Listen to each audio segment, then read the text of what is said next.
Standing by. 10, 9, 8, 7, 6, 5, 4, 3, 2, 1. Complete.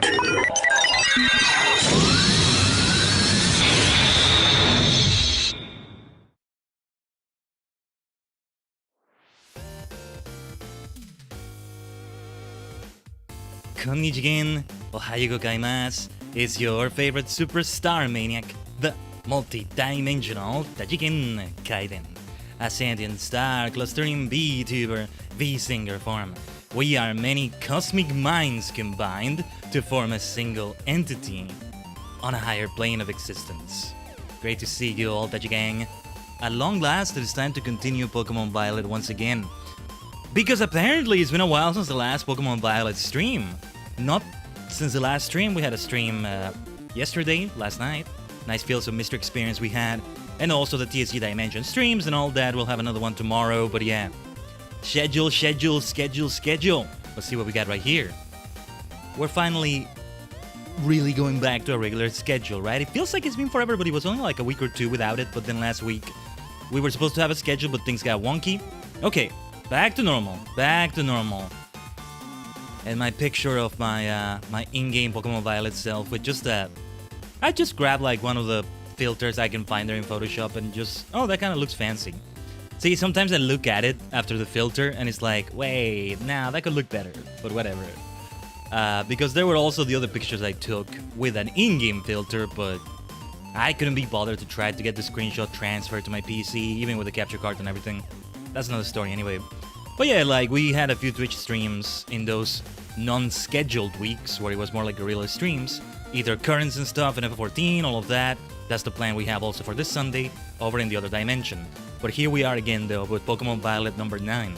If the plans continue to go the way we keep planning them, number 10 is going to be very fitting, because then we'll have the last Team Star crew, the last gym, the last Titan. And that's very fitting for number 10 for Pokemon Violet, right?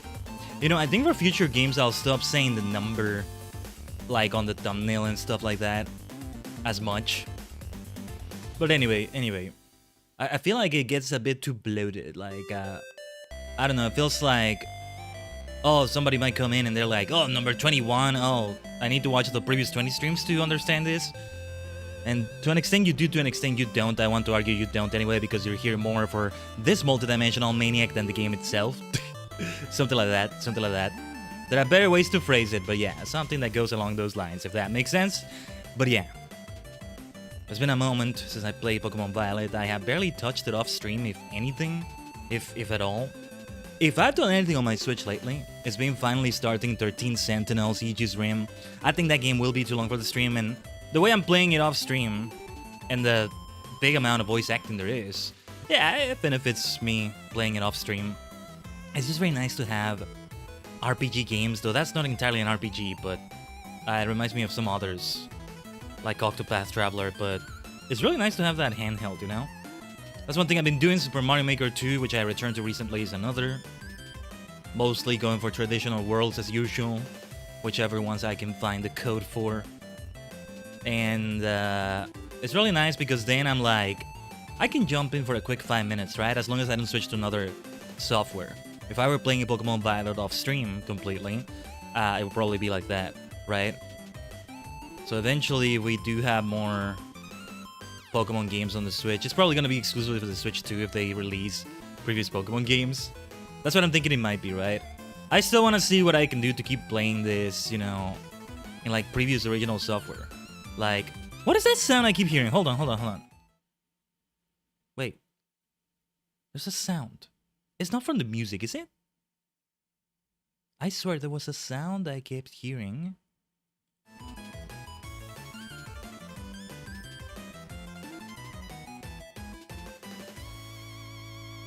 Was it the music? I have no idea, but it was like a sound I've never heard before. What?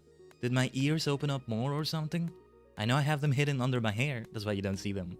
Or maybe it's because we, the star cluster, that took the... Oh yeah, I want to mention a few things about stars and constellations on today's stream. The Rookback crew is the name of the crew we're about to fight with Team Star. We may not start immediately with that. I just want to see where we last left off Pokemon. And, you know, keep fighting trainers on the way there. We may have some classes. But yeah. A true superstar attends their classes at Uba Academy. Because it's a Pokemon Academy. It's like a fun thing. Are you kidding me? Like, come on. That is so much fun. But alright. Let's continue here. I already opened the game first. Give me a second though. Just gotta do my thingy where I also make what you're seeing right there be full screen in my main monitor. It's easier for me to set it up this way than setting it up before the stream. You know, I've come to a point where I always have the capture card plugged into my PC. That might change in the future, but it's convenient to have it. It's fine for the capture card. Like, I think it does some damage, right? And I mean, it's a high-quality capture card. Elgato HD60X, was it? It has, like, other variants or so. Actually, since the time I got it, and a more advanced model has come out, but it's not one I need. I think the only difference is that it allows 4K. I don't need that. I don't think so anyway.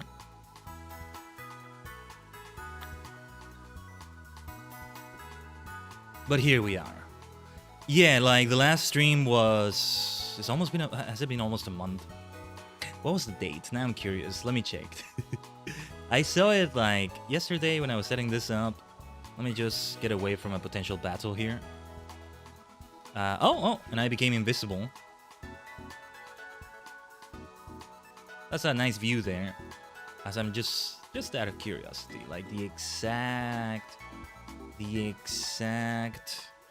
date of that stream. 3 weeks ago it says, but what was the exact date? 4 weeks ago it says. The 11th of April. Yeah, almost a month. I mean, time just passes by sometimes very quickly, and I didn't intend to have it be so long. We would be in the post-game already, I think, or even in the DLC by now.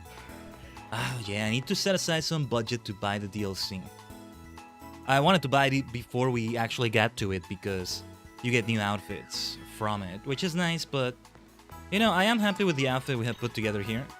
I want to do that Terra raid over there. Hold on.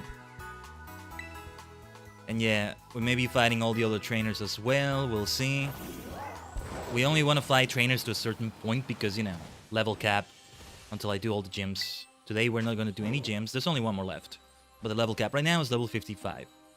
So what do we have here? I can't recognize what Pokemon that is, but it's a ghost type as well. I'm going to challenge with my low kicks right there, Ichimonji. Named after Kamen Rider number 2, Ichimonji Hayato. By the way, speaking of inactive things and reinstating activity on them, I did return finally to the Kamen Rider daily account. I'm just allowing myself more flexibility with like... I had certain posting times I wanted for that. But I think also because of how much we have grown it by now, we can do different posting times. It doesn't need to be a specific one anymore, or maybe it never needed to be. Also, yeah, I feel like I need to really raise my voice right now. Volume is a bit loud, isn't it? Give me a second. Just slightly reducing the volume here. Let me know if the game sounds much louder to you. I know everybody's settings are different. The device you're hearing me from, if you had earphones, headphones, whatever. But it's still helpful. Oh, and the timer was going on there. I forgot there's a timer. It's a Dynamo. It's because, you know, I saw this is a ghost type. Oh! Okay. What were the stars for this raid? 1 star? Well, alright. But somebody with a ghost terror type, of course I'm gonna try to catch you. Let's go. A regular Pokeball will do. Use it! Oh, I miss seeing my in-game self like that. Beautiful.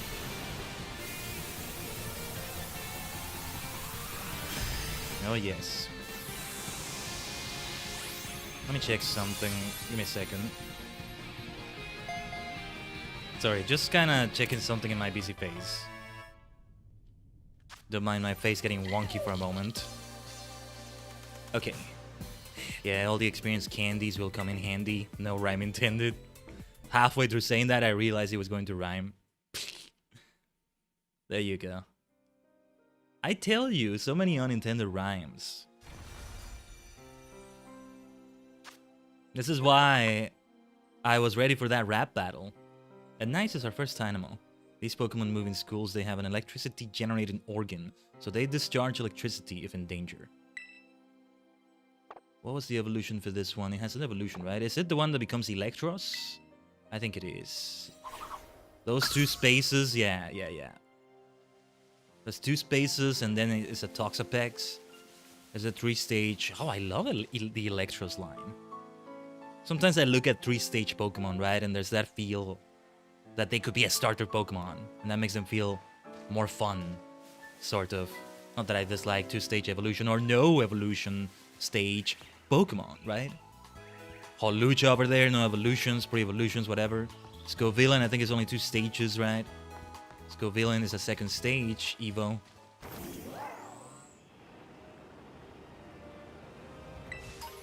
But then I always imagine this is the Lux version. We did streams for this a while ago.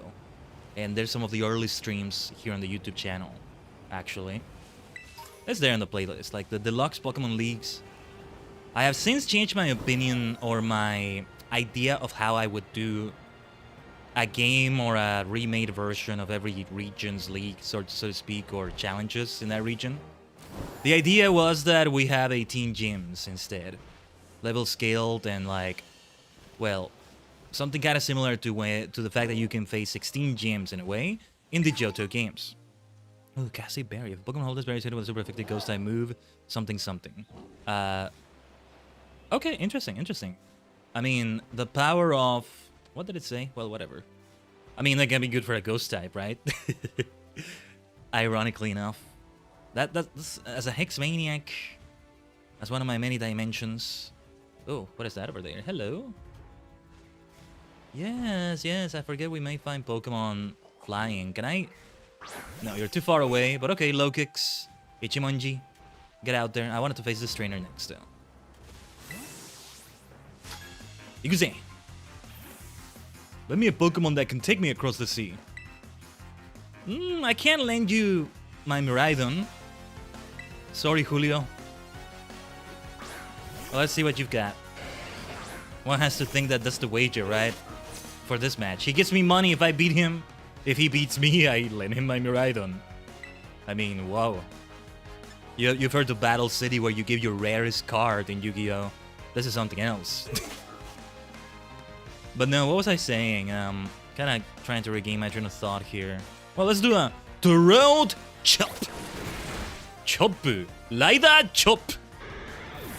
I should be calling it a Rider Chop, shouldn't I? I should be saying that more often. Ah, there they are. Ichimonji, Ishizu, Tai Khaiden, Kishi, Mojang. And who was the last one again? Was like I'm sung, he says. Yes, of course, Spectre. If only there was some Pokemon I could ride over the sea, I could be sitting and sipping something on a sandy beach right now. Keep backpacking, my friend. There are beaches in Paldea. How far away are we from the nearest one? I get it. You can be a bit lost. Can't you hire the taxi service? Maybe you can't anymore because I just took your money. Or do they charge money? They don't charge me, I think. I never see an expense from teleporting, right, to a Pokemon Center. Or maybe it's implied that there's an expense. Or I don't have it because I'm a student. Student discount. Let's go. Or a member of the Pokemon League or whatever. Actually participating in the League Challenge or I don't know. But no, I remember what I was saying, like the Deluxe League idea. The other idea that would be fun about it is just to have, you know, all available first stage Pokemon as starters, or most of them anyway. Even those that don't have any evolutions, like a Holucha. Just like, you know, might as well just do that. As an alternative game, I guess we could call it a fan game. That could be a concept for one.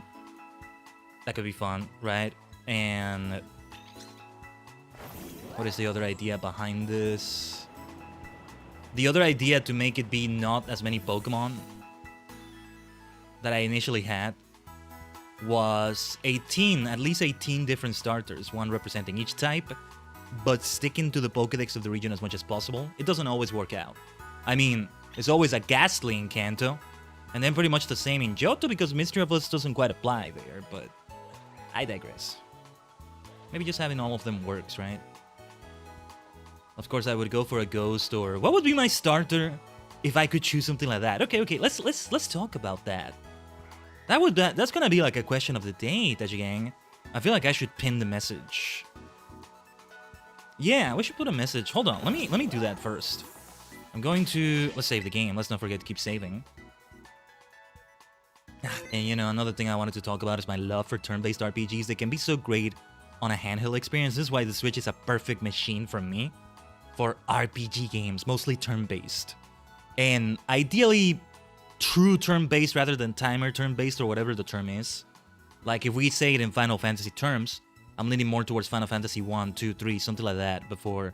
Which one was it that introduced the timer to the battle rather than a full turn? Where you can take any time you want. I think it was 4.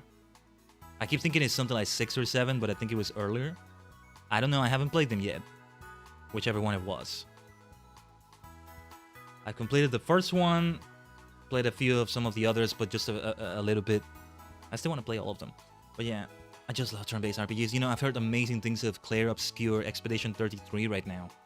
I would have loved to buy it, maybe showcase it in the TSC stream. Since over there now, we're really focusing more on new games and stuff like that. Whenever budget allows us, of course, to do it. But yeah, it was too much for my PC right now, sadly. It's very high-end. Like, even like, I saw the minimum requirements there on Steam. And I'm like, wow, even if I'm not streaming it, there's no OBS, there's no VTuber software, nothing else. Even that, I feel I might be in trouble even with that. I might not even be able to run it like that. But anyway, that reminds me, I'll see if I can do some F14 tests before the stream on Sunday, because we were having those issues on the last F14 stream. Ugh, that's gonna suck if it persists. But anyway. What was I gonna say? Hey, you know what? I'm okay just like pivoting to feel some Mystria if we can't keep playing F14 on Sunday. I don't know. But anyway, the question is not a poll, but I'm gonna pin it like a sort of poll message. I've been meaning to do more of these, or at least more pinned messages, right? It's always a good idea. But let's see. I'm just gonna phrase it like this, but I'm about to talk about it. What would be your starter? Let's make sure we put the little accent on the E. Wait, did it go through? Did it? Oh no, wait. Let me change my keyboard so that it does that.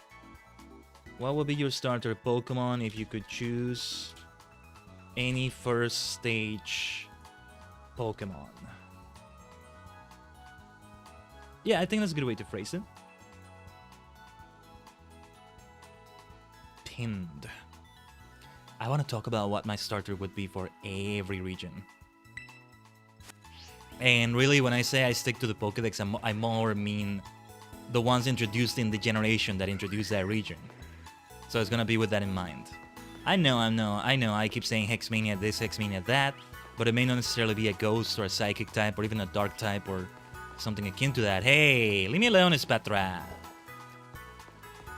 So let's do it while we keep... hold on, let's actually... I came here because I was starting to look for that Spiritomb, right? Yeah, see, that might be my starter for Sinnoh, but that might be a bit of a crazy starter, but... If somebody can be called crazy, it's me. Oh, no, wait, no. We just came here because we were exploring, right? And we wanted to... Yeah, no, we were... This is not where we find Spiritomb. It was around here, the peaks. And then eventually this area, but we're just gonna do that when we finally go for the False Dragon Titan, which will not be today. At least that's not the plan. We can teleport here. I want to start by looking for the trainers.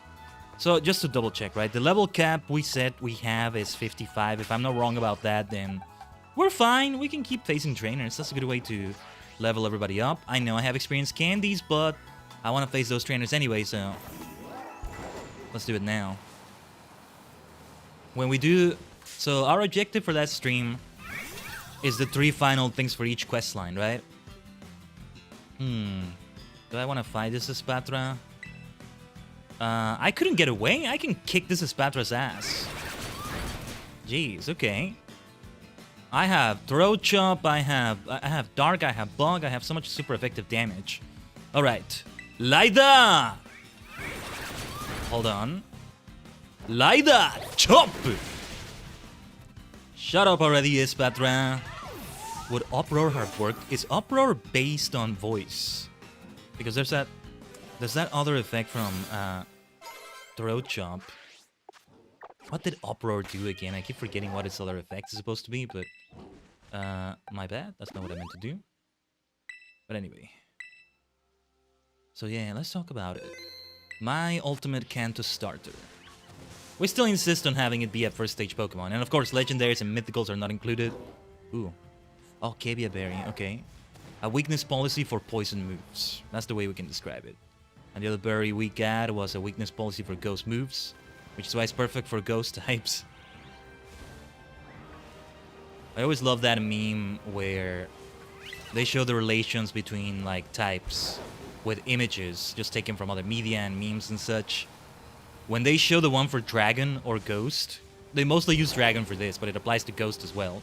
Just dragon is out of... I think the implication is that dragon is super effective against itself out of just aggressiveness and competition between dragons or dragon type trainers or whatever. With the ghost type is because it's just very playful. And ghosts can spook themselves because ghost is funky and mischievous and whimsical and playful, right? But yeah, the image they use is like... It's either the Spider-Man pointing to the other Spider-Man image, or the one I see more often is one of everybody, like a sort of Western standoff of at least 3 people, maybe even 4 or 5, depending on the image, all pointing guns at each other. Who's gonna fire first? Who's gonna fire first? Because it's just super effective against itself. Oh, we have one of those fancy things there. I would love to take a picture and maybe use it as... Wait, what does this look like again? I don't want to interact with it right now, just some other time. I'll take the screenshot, maybe I'll reference it. Like, I'm supposed to check the minimap and base it on that. Weakness policy for fighting moves. Oh, it's the power of that move that is weakened. Okay, that's what it does. Could still be helpful. Of course, it's a berry, so it gets consumed immediately unless you're in, like, competitive online or something like that. So ridiculous. I was doing the snow slope run on Glaciator Mountain and ended up here. Where the heck is here, anyway? Oh, is that what's gonna happen to me when I finally challenge Grusha? Well, Naya, see if you can fly there. Get the taxi. It's probably something like that. The final gym, the Ice Gym. We'll have Spectre with fire damage. We'll have fighting damage from Kishi. My Quackable, and water resists ice, so that's a good choice for me right there, I think. What else? Does anybody have a rock move? Yes, Mojang. I have a lot of super effective damage against ice. Every weakness covered. What type was Lurantis again? Let's go for a lunge. UK Ichimonji. Beautiful. Like, we're on the same level. I'm surprised we're still doing one-hit KOs. I'm surprised to be sure, but a welcome one. Whoa, your Pokemon are ridiculously strong. Very nice. I wasn't actually planning to come here, but this ended up pretty fun too. Huh. Oh yes. That's the Pokemon Adventurer life. That's why we end up like taking longer. Now I finally understand. I keep saying this in many streams, right? Now I finally understand the anime where they take forever to reach the next gym to actually challenge it. There's so many adventures in between. Yeah, it can be like this. It's just that if you go back to earlier gens, the earlier you go back, the more this happens. It's gonna be more linear, and it's gonna be like... If you do something in between, fighting trainers, finding new areas, which is what's happening here, but it's more... It's easier to get lost doing that here than in those games, because they're 2D and they're more linear, and even when they're not that linear, there's still that 2D feel. Maybe it's just me, though.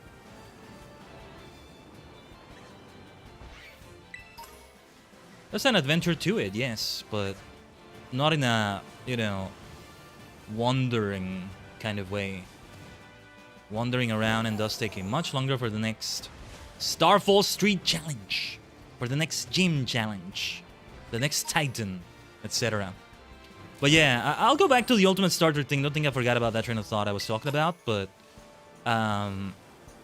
feel free to tell me your answer to that question in the chat, though. That's pinned right there.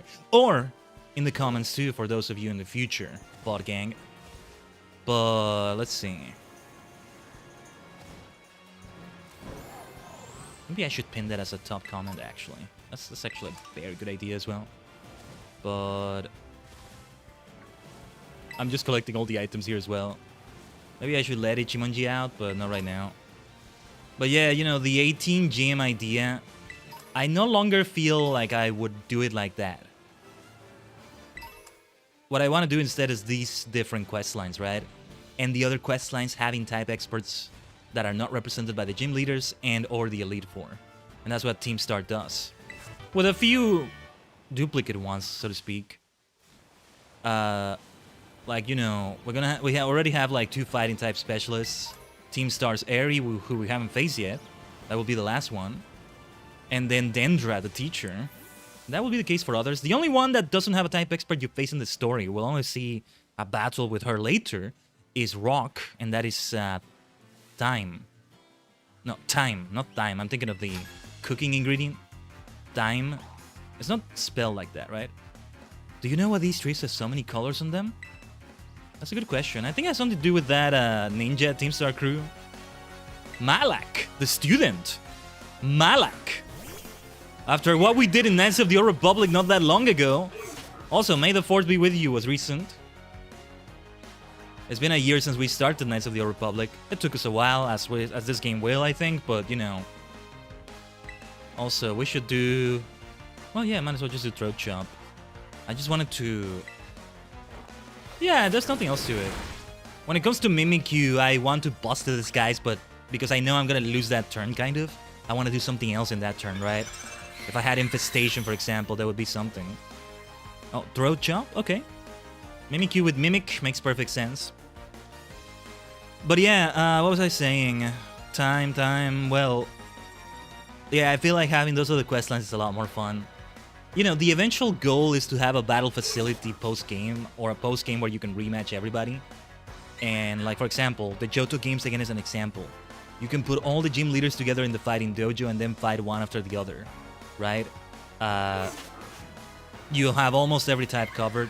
Ground is not covered because Giovanni's not the gym leader anymore. There's nobody else for that. Darkest and the Elite Four. Fairy doesn't exist yet, but then you have... You know, Blue you can fight there, but he's gonna be a multi-type expert. Or, well, not a non-type expert, just... You know, Blue. Blue Oak. Octo Green. But yeah. Something like that, right? That then you have a type expert that can represent... You eventually have a rematch where you have they have a team of 6 fully evolved Pokemon that represent the best potential of that region's types. And ideally for me, maybe not the best potential in terms of battle ability. More like a gallery, a roster of the fully evolved Pokemon of that region that were introduced in that generation. So you can have fun fighting that as an opponent, right? I always love those theme things. In Yu-Gi-Oh, for example, I love it when we have just a big amount of opponents, each with a different theme deck. Just every possible theme, right? Archetypes, that's the word. Give me a second, let me have some water here. That's the benefit of turn-based as well, you see?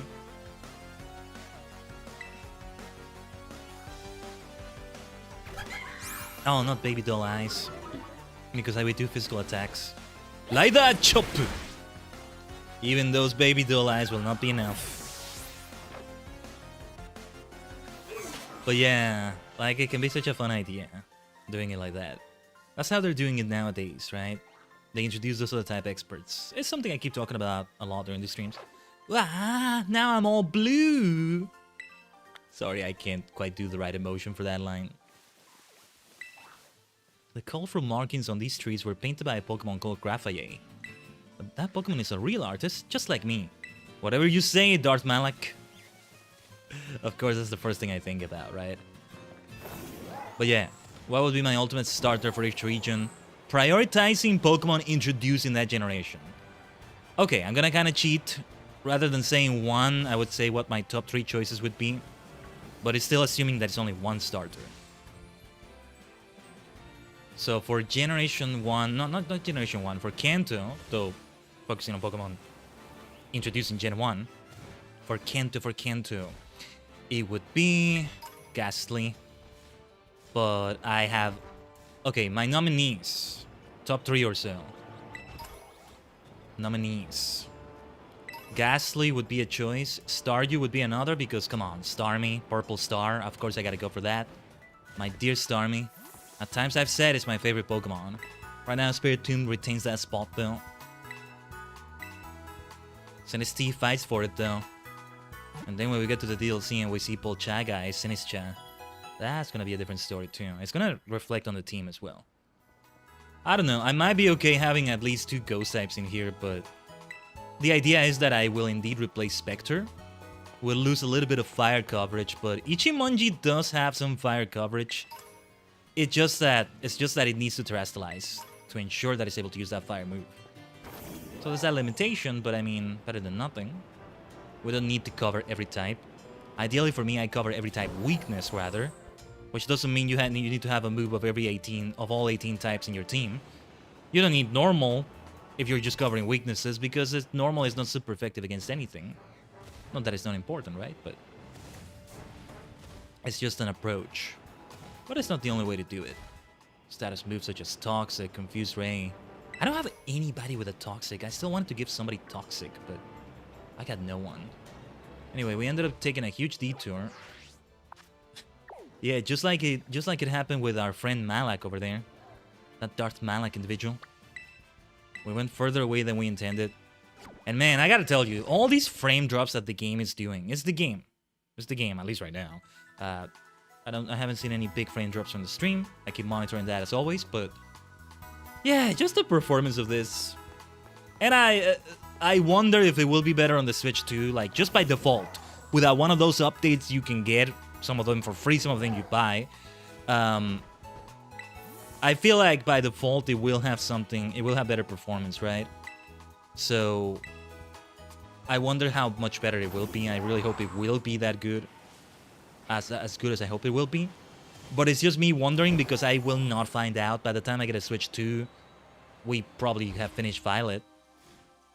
I might have even finished the Pokédex, which is mostly an off-stream thing I'm gonna do. So yeah, I might be focused on another Pokemon game by then. Legend ZA will be out by then. I don't think I'll be getting the Switch 2 this year. When I got the Switch, this Switch I'm playing on, I didn't get it on its launch year. What was it? March 2017 when it came out. I think it was like mid or late 2018. When eventually we got it. And that was okay. More than anything, of course, the priority is the PC upgrade saga. Because that also benefits the stream. It's also for the sake of that, but... I think it would be the priority even without that. Let me see if I can flee this battle. Sorry to interrupt you, low kicks. I know, low kicks versus low kicks could be fun, but... Nah, let's save time. There's a trainer waiting right there. Let me save the game. There's a lot of Pokemon everywhere. Lots of battles. Let's not forget we have Pokédolls. But yeah, Ghastly, Staryu. One of Team Star's bases is off to the east of here. So scary. And you know what? I actually want to say Pikachu. Alex. Ali. I don't know how to say his name exactly. Alex. I'm gonna say. Well, there we go. We did get our low kicks versus low kicks after all, huh? If I terrestrialize, we can get super effective damage. Oh, but wait, Bug doesn't resist Bug, so... This is still super effective. Very well. Lunge. Very fitting. Bug. Too bad we don't have a Bug gym. No, wait, we do, but... yeah, the rematch might be interesting. If the gym leader, I forgot her name, but if she has low kicks, No, there will be rematches. That's gonna be fun. That's what I was talking about earlier too, right? Okay, Talonflame. Very well, flying versus flying type. Because my flying type is also electric. My namesake. From ℂ𝕠𝕟𝕤𝕒𝕠𝕟𝕤. Khaiden. Ooh, Khaiden, the reliable partner. What's that title? Ooh, that's a feature I didn't know about. Look at the size difference. It's kind of crazy. Yoshi, Guzo. Sanda Porto. Hopefully the audio didn't spike on my voice when I said that. Or it didn't sound too bad with the spike. Yes. I guess if I was as strong as you, I wouldn't need to be scared. Even of Team Star. Don't be scared of them. I mean, you just faced a superstar. And I'm a nice person. Team Star's fighting crew has a base off to the east of here. And their boss is super scary. The cream look she's always got. Brr. Brr. Brr. This Orsoring is going grrr. Can I run away? Yeah, the level difference helps me run away. Otherwise, I use a Pokédoll. There's another trainer over there. Maybe I should save the game, but let's just get to it. Quite a traveler indeed, yes. Hello, my fellow student. You come a good long way since setting out from the academy, haven't you? Right back at you, sir. Right back at you, my fellow student. Pedro. Let's go. But yeah, I think those are my top 3 choices, let's say. I want to say Magnemite as well, because I love Magneton and Magnezone. This would be an ultimate version where you can still get a Magnezone in a Kanto game. But I don't know if I want to say Magnemite as a Sinnoh starter, right? Maybe I'll just kind of cheat and say 4 choices, but I'm more likely to go for a Staryu or Ghastly. And what helps about Ghastly is that it's a 3-stage Pokemon, right? So it feels fitting for a starter. Yeah, I want to say more that would be good for me, that I feel fit me, but... Oranguru! Let's go for Laida Chop! I know Oranguru is a Psychic type. Apparently it's the first one I actually face in combat. So it will be registered to the Pokédex. As seen, anyway. Pardon me. Glalie. Incoming Glalie. Let's go for Spectre. Ready, go, Kakago, Doki Doki Ghost.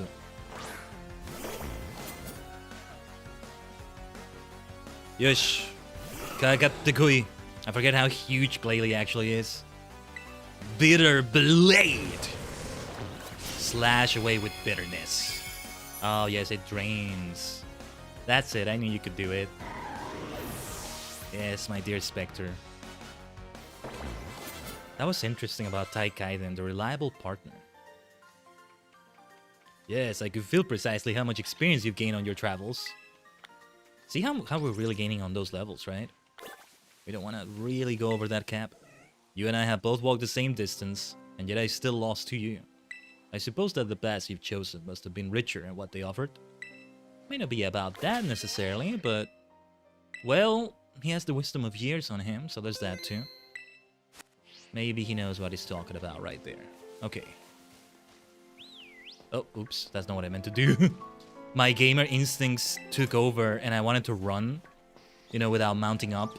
And I pressed the stick, the left stick, and that's what it did. That's not how it works here. Yeah, I haven't been to this area before. Ooh, I saw Heracross. I came out hunting for bamboo shoots, but I guess I could forage for battles while I'm at it. Oh, nice. Now it feels like Minecraft, going for bamboo shoots. Lola the cook. Is it the first cook I ever face? You would think I faced one before at Larry's gym or something, but anyway, I'm not sure. Alright. Lunge at that Arboliva. Oh yes. What beautiful damage Low Kicks does. Grass grew to cover the battlefield. Grassy terrain, is it? Alright.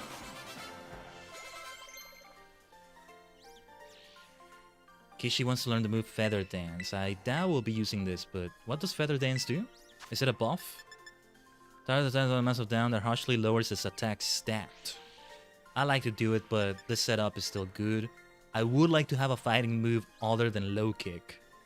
Funny, I have low kicks, and the one that has low kick is not my low kicks. Anyway, Aqua Step. Facade. I feel like if it uses a regular C instead of that French C, and like of a better way to call it, it should be pronounced Facade. Anyway. Feather Dance is kind of a signature feeling move for Quackable, but I mean, we have Aqua Step. So no, we'll do without it. Your Pokemon will be Scorbunny. Nice, Jessica. So you go for one of those that already is a starter. They're in Galar. Probably a good experience for you then in the Galar games. Good stuff. Shoot, I was so busy thinking about Bamboo that I didn't focus on the battle.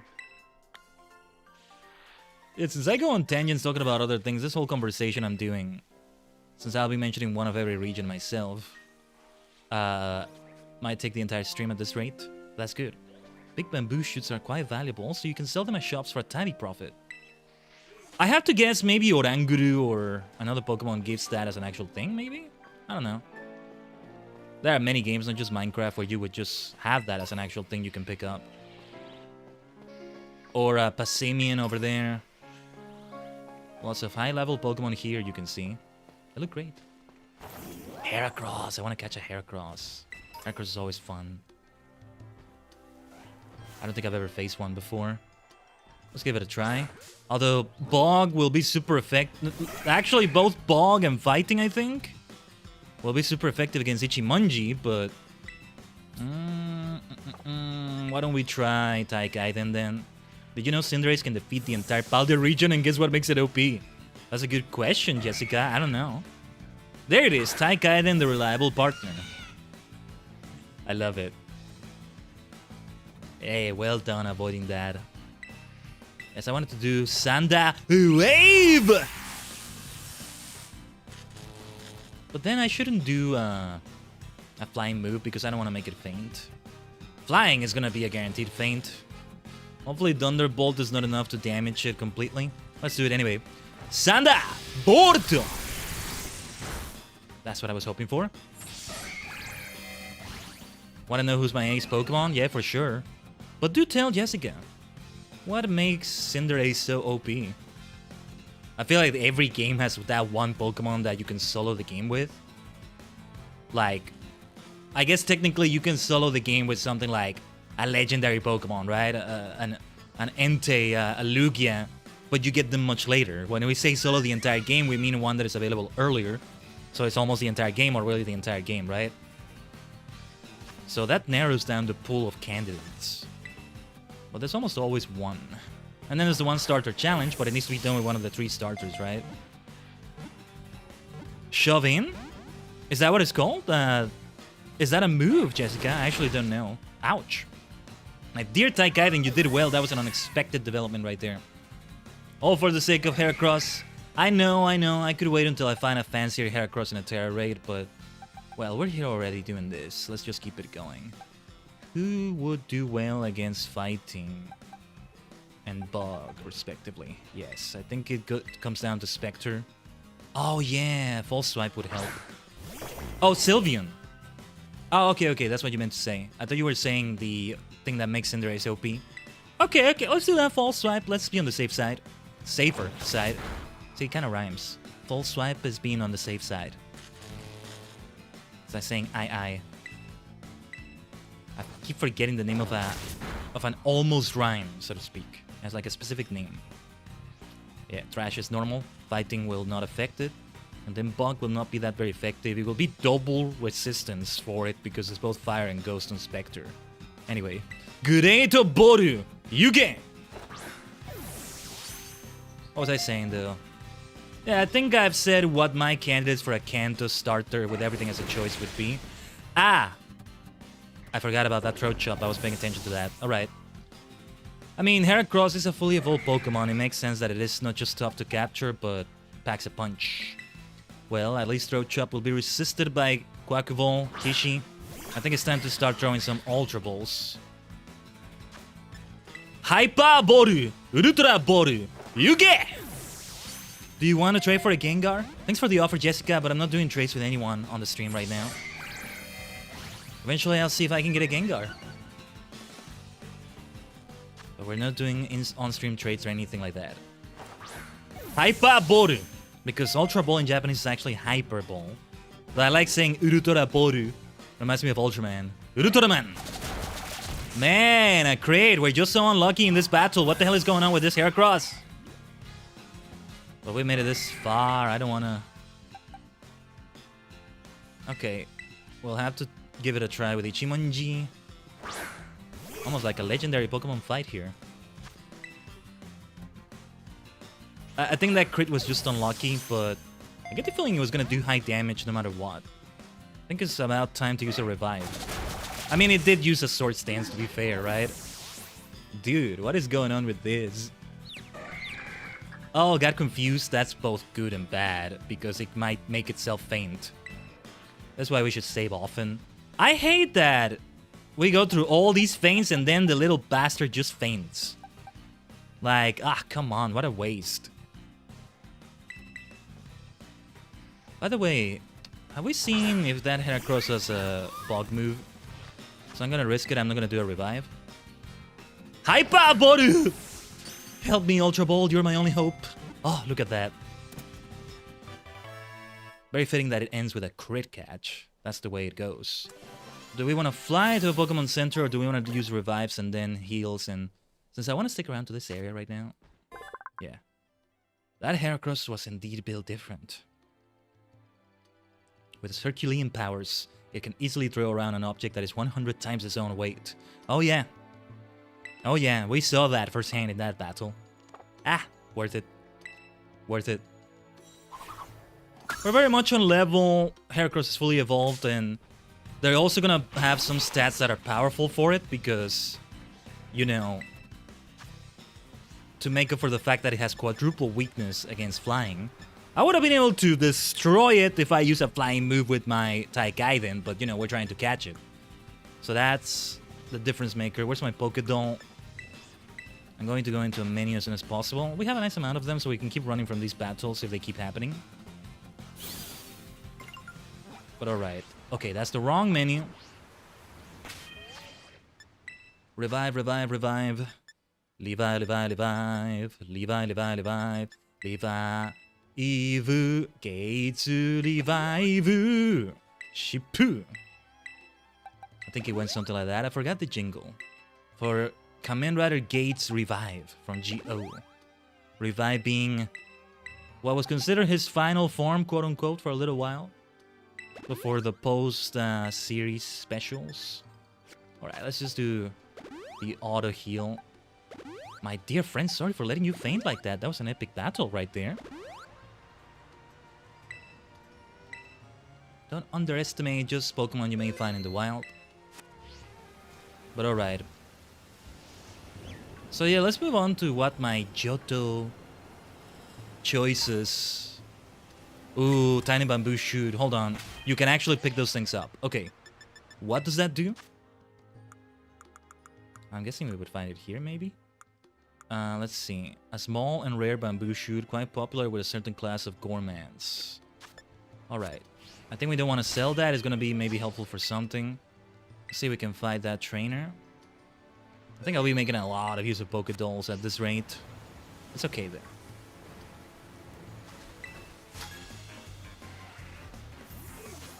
Gosh, I feel like a buffoon. I thought the thing I saw was just a mushroom, but it was alive. Ah, you found the imposter, huh? Among Us. Or maybe the previous alternate stage, but yeah. Let's go, Ali. What will be my choices for Johto, though? Mischievous is one for sure. Otherwise, Ghastly is one again. Let's take a look at that belly bolt. And take a look at the poor performance here. Rain is just too much for this poor game or for the Switch. I think it's the game itself, but I hate it. I hate it that it, like, slows down with this. Like, come on, man. Hopefully Legend ZA is better. Anyway, what do we want to do here? I could see maybe Belly Bolt having a voice-based move, so let's go for a Rider Chop. Sucker Punch won't do you much good. Laida Choppu. Electromorphosis. Charged it with power. I wonder why or how that works. But okay. Shall we try lunge? Well, actually, yeah. This might be a better idea overall. Beautiful crit, Ichimonji! That's what I'm talking about. We can get our own crits as well. We'll learn from that Heracross. Also a bug type, right? Nice.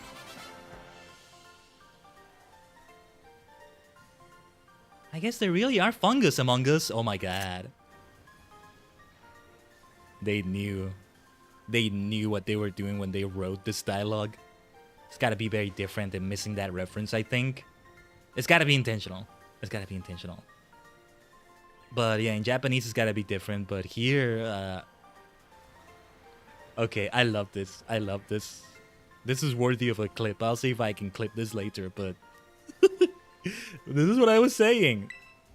If I ever have an Among Us in my party, I know the nickname. Imposter is gonna be the nickname.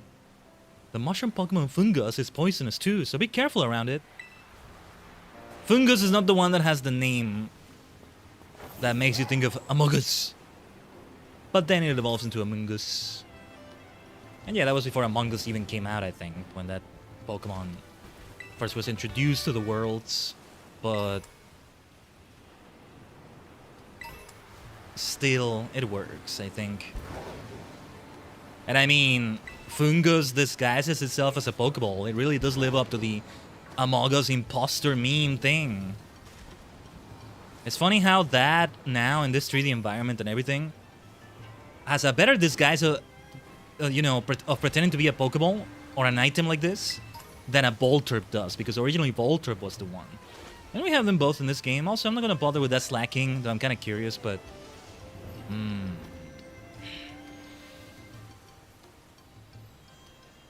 hold on. I keep opening the wrong menu.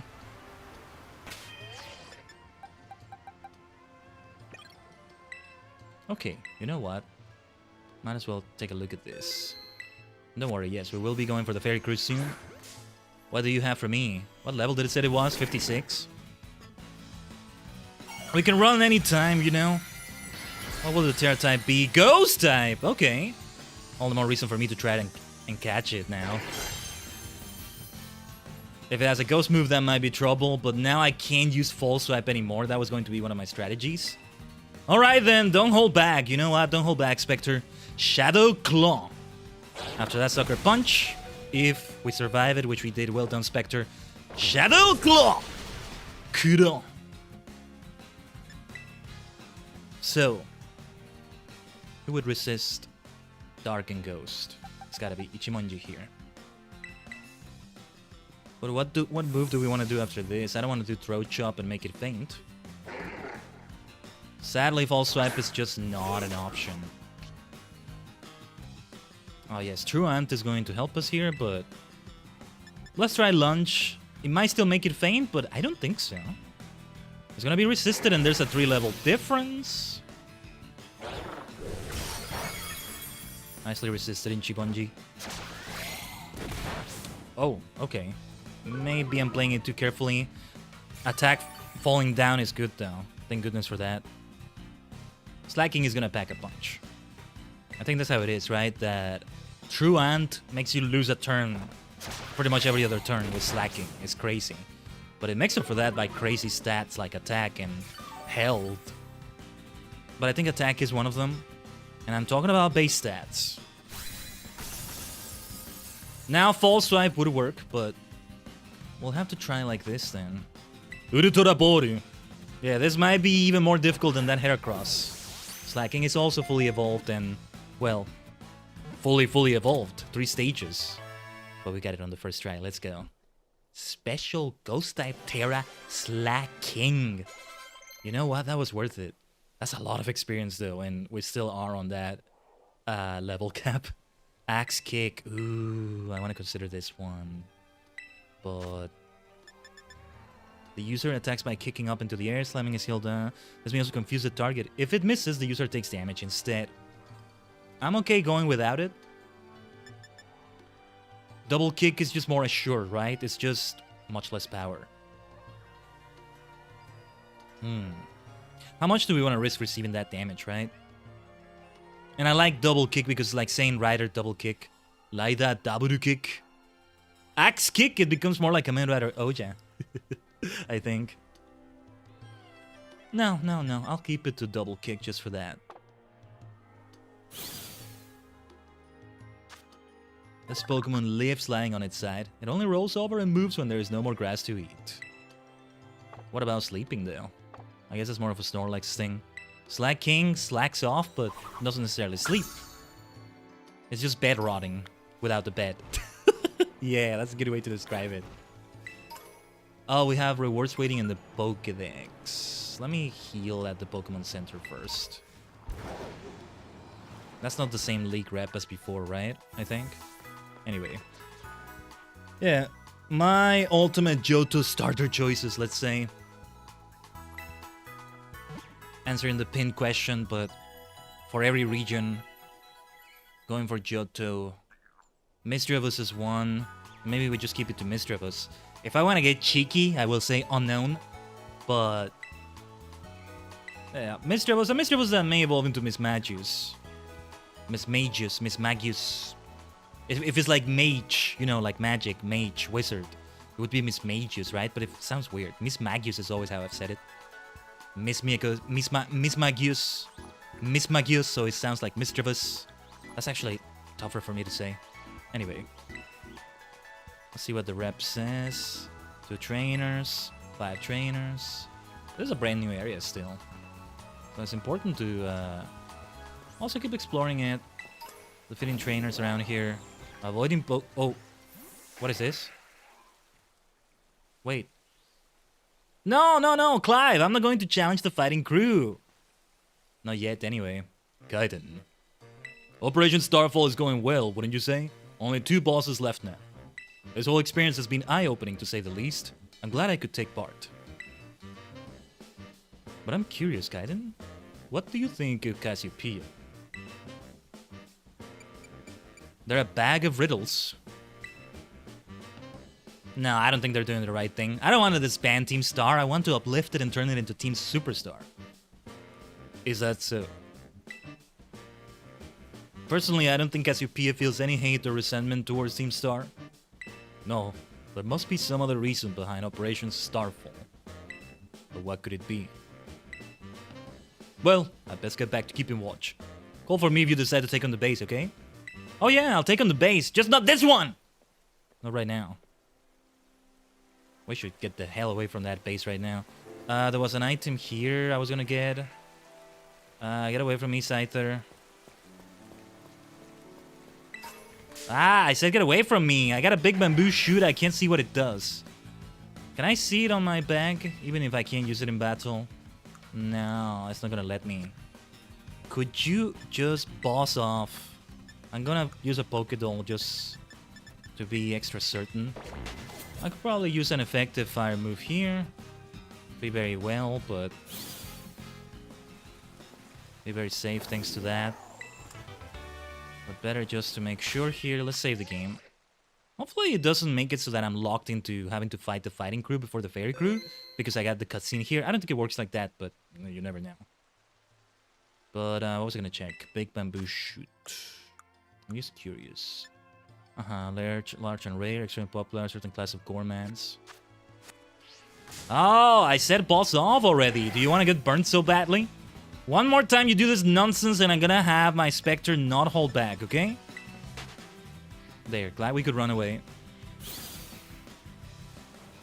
Or maybe he wants to be caught. He wants like, oh, you know, get me to your home. Now I feel bad if that's the case. Yeah, let's get away from there. Let's get away from there. We don't want to trigger that. This is too open world. It's too... No, it's too problematic. I can't handle this. We have a specific plan. There's variation here and there, though. But that's not the variation I'm going to do. Have we caught a Dratini yet? Let's do this detour as well. And give it a try.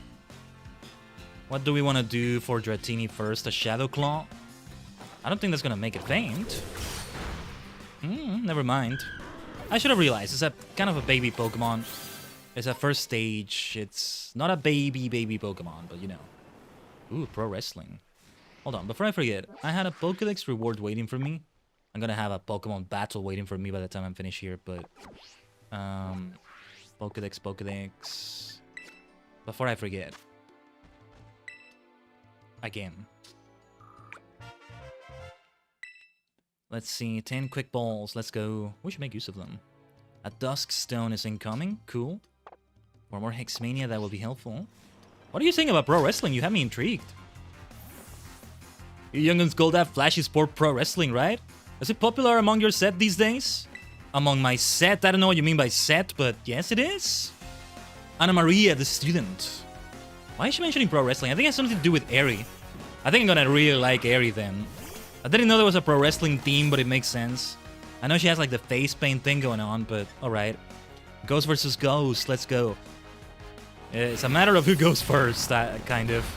But Nightshade is not gonna do that much damage. Shadow Claw! Oh yes. Well done, Spectre. Bronzong incoming. You know, I should not have Spectre as the lead. His levels are really going up. But I do need somebody with super effective damage. Khaiden will not be that one. It will be neutral damage, but... Okay, we're really starting to get close to that level cap, so... Perhaps we'll stop facing trainers. Just make a beeline for Ortega.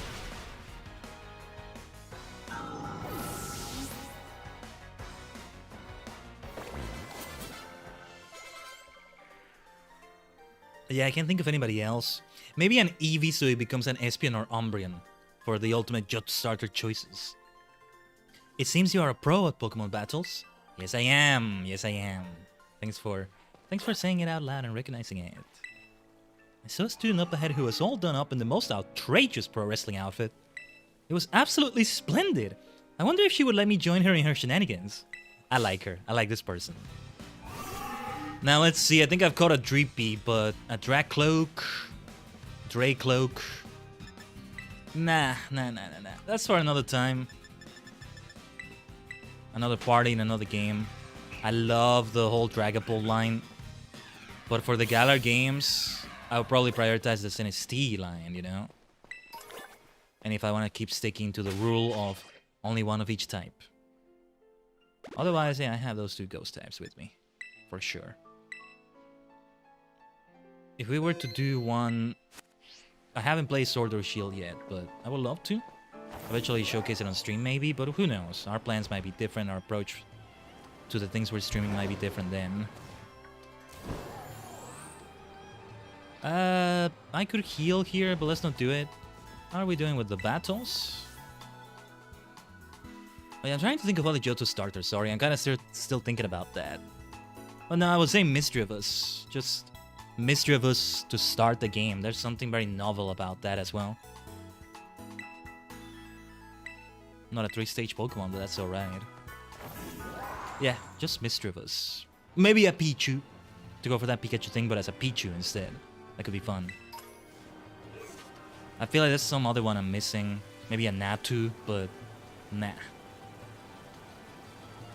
Oh my gosh, the frame drops, the lag. It's awful. It's awful. Yeah, this area of the game is just not nice. And you know what I've heard? I've heard that Caseroya Lake, what's the name? It's gonna get bad when we go to the lake as well. All around here. So yeah. The sooner we beat that false dragon titan, the better. See, that fighting crew that we're avoiding fighting right now, I think it will be the last thing we do. That's the plan anyway, right? The final gym, then the final titan. Has to be the final gym first because of the level cap, right? Oh, I never added on Discord. My goodness, Mel. Thanks for letting me know. I must have the message ready, but without... Ah, okay, thank you. There we go. One of those times I forgot it. Yeah, I just did it right now. The message was ready. I just didn't send it. Okay, add everyone on Discord. One of these days we may get to the point where... Rest in peace. But yeah, welcome, Blaine. Thanks for letting me know. It's alright. 1 hour into the stream, we still have plenty of things left. Eventually, I think I will reach that point, right? I love the messages I craft there. Craft. Especially since we use them on social media as well, but I'll have a bot just say, Khaiden is live. Which a lot of streamers do. Perfectly fine. But I think by the time I do that, instead of adding everyone for live streams, there will be a specific role for that. I'm just not sure how or when to approach that yet. Or even if to approach it. These falls are said to be quite famous. I'll have to commemorate your visit with a fine battle. Of course, that sounds like a great thing to me. You know, I kinda wanna just challenge every trainer in this region and never come back. Only when we fight the fighting crew, no pun intended. Because the frame drops in here are driving me nuts. Not in the good way, not in the good multidimensional maniacal way. Anyway, Brooksish is Psychic type. Shadow Claw! Oh yes. Brooksish. How do you say the name? Florgis. Was that a fairy type? Let's try somebody who needs levels. I'm just gonna do Khaiden. If it's a grass type, then flying will come in handy here. Either keep it at everyone or make a roll everyone has by default is what makes me more likely to pop into streams so people do that. See, that's what makes me hesitate whether I should do it or not, right? There's all sorts of different reactions to it. I feel like at everyone every single time is excessive, and those days in which you have more than one stream, TSE or not. Double stream Fridays used to be a thing. They're not anymore, most of the time, but I would always just add everyone for one of them and not for the other one. Maybe I would do that here, but that's as far as it goes. If I have a day in which I publish the schedule, which would remain at everyone, then ideally it's not a day in which I stream and I also have another reason to add everyone, but anyway. Yeah, I think it's a fairy type. So let's go for a good old Sanda Bordo. Ooh, not that much damage. And now I have a shared service, so we each have our own roles. Oh yeah, that's that too. This Florgis packs a punch. And special attack fail here. I don't like it. Very well. Sanda! Hey! Never mind, it avoided the attack. What's the thing with those status moves though? They always have that risk. My dear Khaiden, you toughed it out. Alright, we should switch you out then. You've earned that. I don't have anybody who would resist a fairy move here, sadly. But... and I don't have super effective damage against fairy. Yeah. That's worth mentioning. Ortega's crew, I think, is gonna give me trouble. So if we're a few levels above what I think is the levels overall for that crew, which is 50, that would be great. But we're getting dangerously close to 55. Okay, let's see. Let's just try Spectre again. Not even a Terra type on Steel or Poison. That's just no move I could give anyone. Or no, wait, did I give a Steel move to Mojang? I think I should replace a move with a Steel move just for this. And then we change it. Okay, Grassy Terrain. Let's see. You know what, I'm gonna try a Confuse Ray. Thank goodness Spectre is faster at least. Go for it, Spectre. Give me a second here, Tajigen. Misty terrain now. You changed the terrain again. Interesting.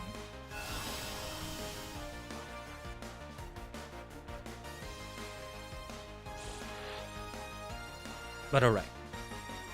Let's see here. Do we want to do Shadow Claw or Bitter Blade? Oh yeah, Bitter Blade should be... because it's more power, although it's good for HP recovery, which is not going to come into play right now because we're at full HP. It's fine though. We might need it after whatever attack is coming. No attack right now though. Again, changing the terrain. Alright. Oh yeah, Fairy resists... No, Fire resists Fairy, so yeah, Spectre was a good choice. I'm just thinking of Poison or Steel because they're also super effective. Fire is not super effective against Fairy, but a Fire Pokemon will resist a Fairy move, so yeah. So Spectre will be one of my top choices for the Rookba crew. That Rookba name. I looked it up. It was something related to star systems, to star clusters, to binary star clusters, stuff like that. Constellations. Like, oh yeah, Delta, Cassiopeia, and some others. I'm probably saying the pronunciation a bit wrong, but yeah. I got so worked up, the sweat was pouring down my back like a cascade. Nice battle. I should heal everybody. They're called the Fury Falls, but I wonder what's got them so angry. Makes me think of Fatal Fury. Get away from me! Get away from me! Get away from me! Get away from me! Damn it. Wrong menu. Oh, thank you for not engaging in the battle. I mean, I can probably kill it with some fire there, but Dark would also be super effective against Ghost. I'm just gonna use a Poké Doll anyway. Fire Blast! Woohoo! Nobody I'm gonna use it with. The thing with Spectre is that any fire move ideally is a physical one, so Bitter Blade is still the best thing. And I mean, it has a health drain effect. That's still amazing to me. 90 power with a health drain. And it's a sort of signature move of Spectre based on the name, I think. So what's going on with these waterfalls? Any secret behind them? Let's see. Not here. Not... Well, there are glitches, but no secrets. Okay, okay. One of the 10 sites of Paldea. Okay, let's see that site and never see it again because, man, the frame drops. I'm not gonna bother with that Terra raid. Also, yeah, there was an imposter Among Us right there. Don't think I didn't see the Among Us. Fungus over there. The small ones are fungus. Still, they're imposters. The way they disguise themselves. It works out so well, doesn't it? So funny how that works. But yeah, we are collecting a lot of bamboo shoots. Wanted to maybe find all the trainers. I think I still needed one more for the league rep to acknowledge my wins. You know, to give me the reward. Sorry, I don't know what I'm saying. Sometimes I'm focusing on what I'm doing. I'm looking for the Pokemon Center. I should just fly back to it at this point. And then there's the other one. Oh yeah, we're quite far away from it. But yes. Whether we do or not, I'm just gonna see if I have the reward, and then we'll go all the way to the other side of the map to get close to the Fairy Crew area. One more trainer left. We'll have to find him some other time. Yeah, let's heal here first, though.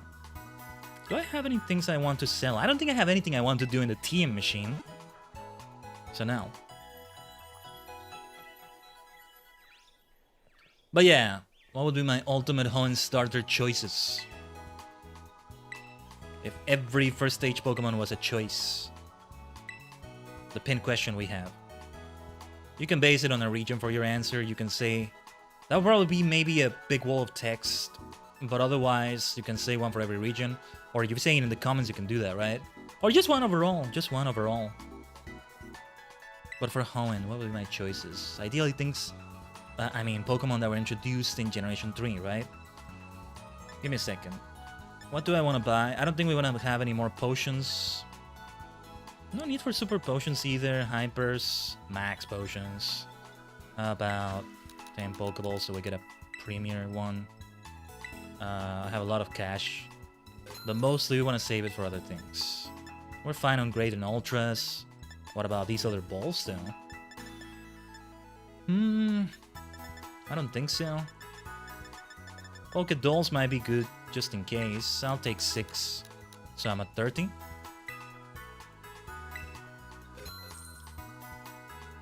What do I have? Yes, 4 nuggets. Yeah, 20,000. Star pieces. I love them, but we need to sell them. Pretty feather. Rare bones. How many? 3. Okay. I know I can bulk sell, but whatever. I've already done it like this.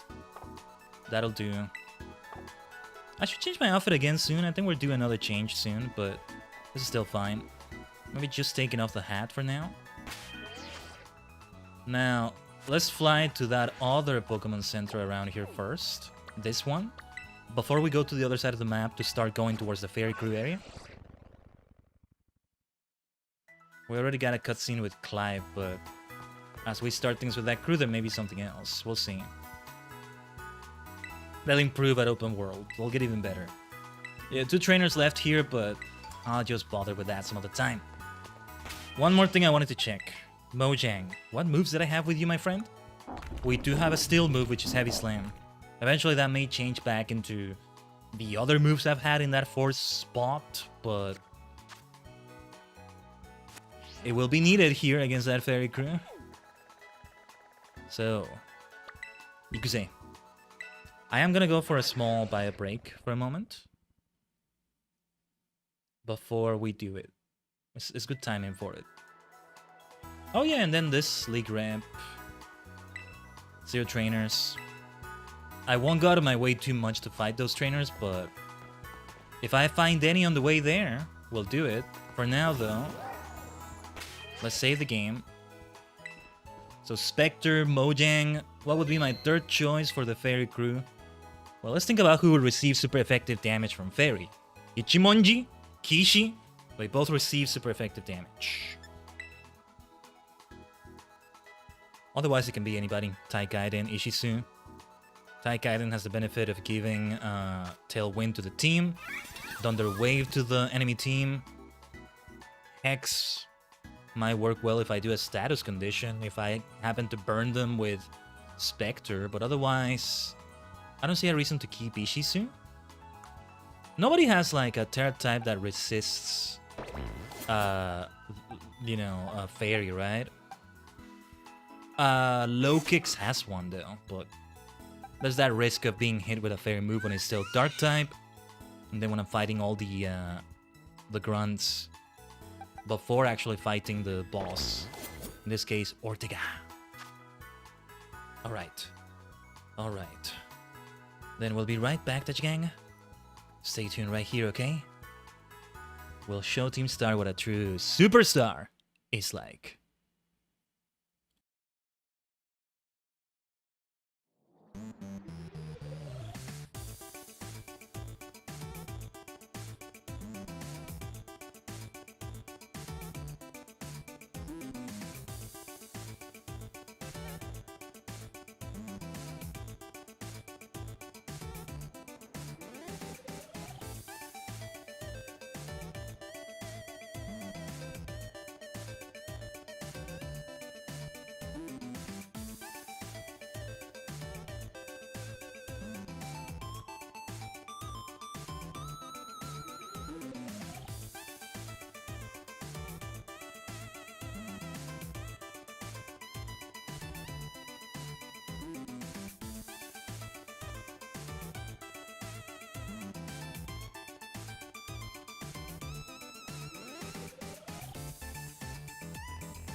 Omatase shimashita.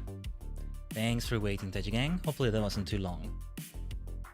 Actually, one more second here.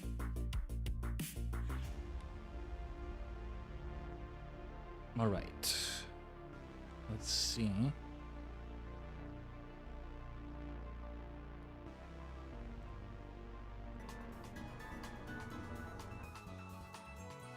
But yes, back to what we were doing here in Pokemon Violet. The Team Star Fairy Crew. We have a good idea of what Pokemon we're gonna bring. I guess I should just bring whoever is the highest level. I don't know, stats kind of have to be taken into account. I don't know if I'm going to expect physical or special attacks, right? Or what they'll be weaker to. What the giant Rev-Up room that is going to be Terastallized or changed to be Fairy type will be weaker to. But let's face this trainer. There's quite a few trainers before the Rookback crew. Oh yeah, I want to talk about that a little bit. Such beauty. Only to be marred by ugly piles of junk. I can't stand it. I don't see the junk, or maybe they mean the base in the back. The Siree. Seriously, I love the eyes of the artist. It's not just Hexmaniacs who can have those eyes. And Hexmaniacs are not the only one with the word Maniac in their title in Pokemon games, but still.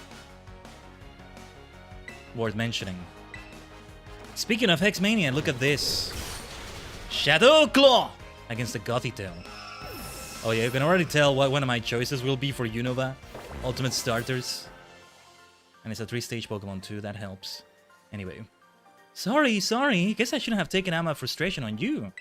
Is that what you were doing? I just thought it was a friendly battle while, you know, ranting about things. Is that one of those Team Star bases? I guess they must have put a lot of effort into building it. It doesn't quite look like junk to me, but I kind of see what she means. This person, I mean. I was hoping to avoid the battle. I think it's easy just to run away from it. Yeah, there's a level difference too. It's just the few seconds it takes to wait. And the frame drops here are bad too. Water is just never good for this game. Man. Imagine you buy a Switch 2 only to be able to run the Switch 1 Pokemon games better. One thing that I'm interested in seeing how it runs there is Animal Crossing New Horizons when you have those islands that are like super busy. There's so much stuff, so much furniture, so many other things everywhere that they even slow down while you're out there, right? So many waterfalls for decoration with terraforming. You know, when you go into Dream Worlds, Dream Islands, and you see them, it slows down. Crazy, right? So I'm hoping they will run better. I came here to join Team Star. Oh, let's go. Well, how about facing a superstar first? Jordy, the Pokemaniac. Or is it Hordy? Nah, I think it's Jordy. Let's show you some mania. Let's show you some super star power. I go to the Stream Islands, I drop my FPS to like 3. Yeah. I still wanted to make my island super fancy and everything, but without going too far with that. For that reason. Maybe now you're okay going far with that because the Switch 2 will be okay. Depends on how long before Animal Crossing 6 may come out. Who knows? There's still so many things I wanted them to do still in New Horizons, so perhaps I can do them on Animal Crossing 6. Welcome, Kiba. Welcome back to the stream. But yeah, Electric. Yeah, that's the second stage of Dynamo, Electric, Electros. So there it is. So with that in mind, it might have Levitate. So Earthquake wouldn't work, but let's take Mojang out here. Electros tends to have Levitate, right? Yeah, Electros can be a powerful Pokemon because of that. Mold Breaker is always something you want to do against it. We have to assume it's gonna have... Heavy Slam might do a lot of damage, but, well, Electric is resisted. Or sorry, Steel is resisted by Electric. Let's try a Rock Slide. The low accuracy of that always troubles me, but otherwise, yeah. Nicely avoided Mojang. This is why Stomping Tantrum is a good combo with it, but I wanted to try Earthquake for a while. I might put that Stomping Tantrum back. So, For those wondering what the hell I'm talking about. Rock Slide has an accuracy of 90, which kind of feels like it's an accuracy of like 30. That's how it is sometimes. And it has a 10% chance to miss. Stomping Tantrum is a ground move with less power than Earthquake by default, but if you do it right after you did a move that missed, then the power doubles. I think it doubles. Or at least it increases, right? So it's even better than Earthquake in that sense. It's a good combo with Rock Slide whenever needed. The thing is, I wanted to use Earthquake a little bit, at least.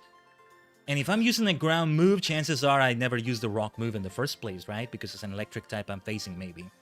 But who knows? And I'm not replacing that Salt Cure. And right now, Heavy Slam, yeah, I don't want to replace that either. If I can't even defeat a regular old student, will I even make the cut for Team Star? See, the fact that you consider me a regular old student when I just showed you true Pokemania and super star power means you don't deserve Team Star. Get the hell out of my face, you bastard. How dare you say that? I don't yet have the strength for Team Star. Guess I'll have to train up and try again. Woof. Yeah, bark like the stupid dog you are, bitch. Sucks to be you! Oh, you don't have the strength. Yeah, that's what you deserve. That's what you deserve. Regular old student, your ass. Anyway. If it's not 100, it's 50, yeah. No, seriously, like... I remember in a Pokemon Showdown match, I had... What was it? A Landorus? I don't remember what it was. That had an ability that boosted accuracy. It made it be 97.5%. I remember. 97.5% for a move to hit. Was it a Rock Slide as well? It may have been. And guess what happened? I was in the unlucky 2.5%. And so it missed. And that's why those moves can feel that way. It's like, No. Even 90 accuracy. Hello, Espeon. Don't run away, my friend. Oh, no. We gotta try with you. Well. Sorry, buddy, but I love the look of you. Let's try... Yeah, we should just open with False Swipe right away. We can keep doing that. And yeah, we caught it off guard as well, so that also helps. Critical hit! Nicely done, Spectre. I think even if False Swipe crits, it's not gonna make it KO the Pokemon. Morning Sun is gonna cause trouble for this now. Espeon is gonna be tough because it's a fully evolved Pokemon. It's a more rare one, an evolution that otherwise, you know, you have to do it at a certain time of day and all that. And yeah. That might do a lot of damage. Yeah, that was quite a bit of damage right there.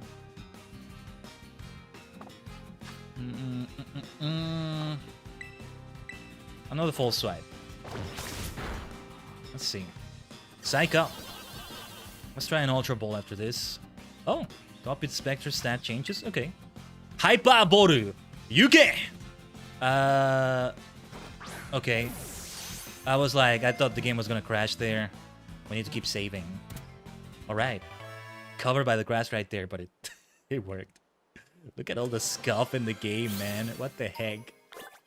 Hey, if the game is walking so the stream runs, I'm okay with that. Nice. First try catch. That's good. He uses the fine hair that covers his body to sense air currents and predict his enemy's actions. Espeon is so great. One of my Pokemon of choice for a Johto run. I'm the type that would like to have both Espeon and Umbreon in the party. Pokemon Colosseum, shoutouts to that. But it doesn't need to be that game necessarily. Yeah, going back to the Hoenn Ultimate Starter thing, what would be my choices? My nominees?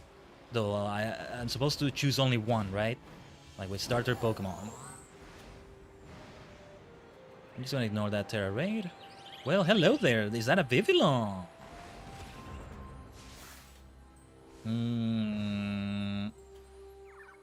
I don't remember what the conditions are to get a pattern for a Vivillon. That's maybe my only chance, or a rare chance to get this specific pattern. So let's try a False Swipe. But yeah, Hoenn. Well done avoiding that attack, Spectre. I would maybe try Confuse Ray, but there's still that risk that they might make themselves faint. So there's that problem. There's only the one pattern? Okay. Let's still try. Hyperboru. Ultra no chikara. Ultra power. Hyperbole. Oh, in the middle of the air. I didn't know he can do that too. Beautiful. Glad it was the first try as well. I was thinking maybe it gets decided when you start the save. Yeah, Vivillon's pattern depends on what IRL country it's from. I feel like some of the changes changed it. In Pokemon Go, it's definitely like that, but... Yeah. I mean, if you play a Kalos game, not counting Legend CA, but I'm talking about X and Y, not the upcoming game. Yeah, how will they handle Vivillon? I wonder. But yeah, nowadays, I mean, you're not gonna have a 3DS that can really get your location and connect to the internet anymore, right? So, how would they decide it? They can't do that anymore, I think. Anyway, this Pokemon was born in a mysterious land. It scatters colorful, toxic scales from its wings during battle. Jeez, almost sounds like a poison type. We have so many bug poison types, so you know what? We also have a lot of bug flying types. They're very weak to rock. Don't underestimate them either, though. But alright. Let's see if we make it to the crew. Maybe I should heal my Pokemon at a Pokemon Center before I even try this again. Look at all the frame drops, my goodness. Ah, also Pokedex number 666. Well. Interesting. I still love how Gholdengo ended up being number 1000. And the requirement is to get 999 Gimme Ghoul coins, right? After 999 comes 1000. It's just perfect. Let's see.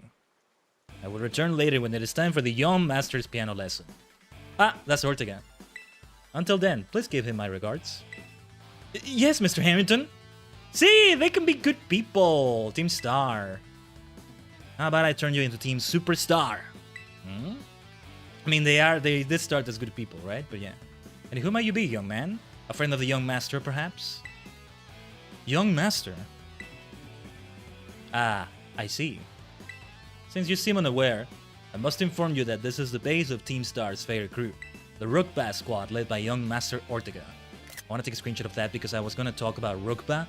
From what I saw about this, if I'm pronouncing it right, Rookba is usually not spelled with that first H. It's R-U-C-B-A. Maybe it has the other H at the end, but yeah. Let me just find information about it. Oh no, wait, maybe it is spelled like that. It's kind of changes. I'm seeing some other interesting results. Hold up. Something related to Star Trek? K-Soda? Sounds like a VTuber name.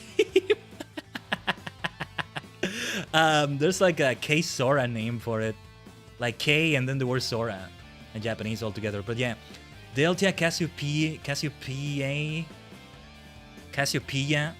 Not Cassiopeia, but like the plural of Cassiopeia, right? Very fitting, of course, it's all called Team Star. There's a person called Cassiopeia involved in this whole thing. But yeah, listen to this. Delta Cassiopeia is an eclipsing binary star system in the northern circumpolar constellation of Cassiopeia. Of course, I'm into something like that. But that's not necessarily Rookba. Rookba can also refer to something else. That's just from the Wikipedia article I just read. There is also an article for Rookba. It could refer to other things. There's also Alpha Aquarii. Aquarii, but like in plural with two I's at the end. In the constellation Aquarius. This star is now called Sadalmelik by the IAU. International Astronomical Union. You would think I'm more into these things and know more about them, right? But not as much. I want to learn more about them. No, if I do get back to Animal Crossing City Folk, speaking of which, I should start making constellations up in the sky. I hope they return that feature somehow. They really need to make that return. I'm sure I'm not alone in wanting that back. Alpha Sagittarii in the constellation Sagittarius. The star is now called Rookbat, but was sometimes known as Al-Rami. I think that's an L. It's one of those things where you see the L, but is it a capital I or is it an L? But no, I think it's Al-Rami probably. Alpha Sagittarii, Alpha Aquarii, or a yellow supergiant star. But yeah, I mean a binary star system. I call myself a star cluster. In many ways, I'm also considered a star system in VTuber, VSinger form. This is my jam. This is my thing. Damn it! I want that Team Star gear so badly, but it's gonna come in DLC post game, and I'm gonna wear it as soon as I get the things down.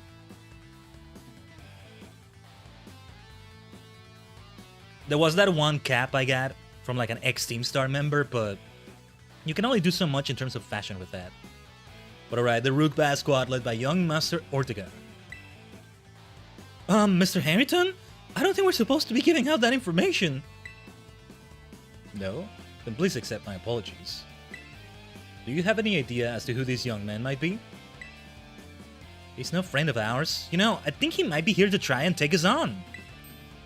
Of course, I'm here to show you the superstar power that you still are lacking. You need that super part in your name? Understood. In that case, I take it you're an adversary of the young master? I guess that follows? Is that so? Well then, that leaves me with one last thing to ask you. He's gonna battle me, isn't he? Huh? Would you be so kind as to indulge me in a quick battle? Very well, Mr. Harrington. Splendid. Then let us begin. Yeah, let's go, let's go. I love this. I like how it's different every time though. It's not just gonna be the grunt fight before opening the gates, right? Some of them have plot lines. A different person you fight first. But it's still gonna have that Team Star music. One of those Team Star songs in the background. Morgren. Well, we're in trouble. Ghost versus Dark is a Dark Fairy type. That being said though, yes, we should switch out. It's time to give a try to that heavy slam. If anything, I should have ℂ𝕠𝕟𝕤 leading the party right now. We wanna... What do we want to do when we start the battle against ℂ𝕠𝕟𝕤? It's gonna be a tough one. I want to keep saving the game. Tormenting me, are you? Maybe I should use Salt Cure on you. Give you a taste of that medicine. Similar taste. But let's go for that heavy slam. There is a huge weight difference as well, I think. And ℂ𝕠𝕟𝕤's defenses are beautiful. Heavy slam! Perfect. Yeah, you see, the damage also depends on the weight difference. And we're gonna have a giant Star Mobile, which is gonna be bigger and thus heavier than ℂ𝕠𝕟𝕤, my Garganackle here. I wonder if it will come into play because it's giant, if it will count that. Ishizu wants to learn Last Resort. Look at the frames here, for heaven's sake. What is this? 10 frames per second. It's horrible. I don't know if you can tell as much on the stream. I'm talking about the game, not the stream. About low frames. I mean, you can tell maybe by seeing me move as opposed to the game. Grass is just so much for it, especially when there's water nearby. Caseroya Lake is gonna be a freaking nightmare. It really is gonna be terrible, isn't it? Well, anyway, what is Last Resort? Like, even the text is so slowed down. Enough. I'm so sick of this. But we still gotta keep going. No reason to have something like Last Resort here. Oh my god, like, it has to kind of load the animations for a moment. They don't happen immediately. Oh my god. My Game Boy Advance has better FPS than this. Okay, Hatram is also Psychic type. Spectre would do good damage against it. Let's see what we can do about that heavy slam, shall we? Especially when there's that big weight difference, right? Size difference, but I think it figures into weight as well. Wait. Effective? Oh, Torment doesn't allow it? Okay. Okay, that's what Torment does. I thought it was gonna be damage over time. My bad. Calm Mind is not good though. Let's try that Salt Cure then. Had I known, I would have switched out after all. They need to figure out optimization, yeah. They've done pretty much all updates regarding that, if there were any, for this game. The only thing we can hope is that the Switch 2 has better performance. I think it's still a very valid criticism to tell Game Freak about these games. Especially because it all still connects to the whole Dexit thing. If you really go far in the rabbit hole about this, so to speak. It had to be a crit. Still well resisted by ℂ𝕠𝕟𝕤, but You might want to switch out. Why is it effective? Psychic doesn't resist Fairy? I mean Steel? Why is that? It's gotta be an ability or something. Why is that neutral damage? It's a Psychic Fairy type, right? That's strange. Well, well, says Mr. Harrington. An outstanding performance. However, be aware that young Master Ortega's battle prowess far surpasses my paltry skills. You would do well to take care. Oh yes, I will, I will. Now, if you'll excuse me. Hasta la vista! I gotta keep remembering to say that. But yeah, that gentlemanly guy used to be the director of the academy, I think? At least that's what I heard. Oh, that's actually surprising. I thought he was just that private piano tutor. Now he's like tutoring the boss or something. He shows up here sometimes to take the boss to his lessons. Hang on, why am I explaining this to you? There's no doubting you're here to make trouble, so I gotta go let everyone know. Because you're a nice person. Hasta la vista!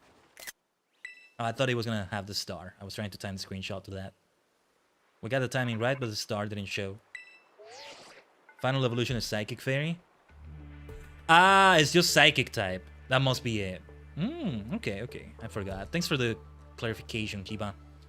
I see the guard has been dealt with. Good job.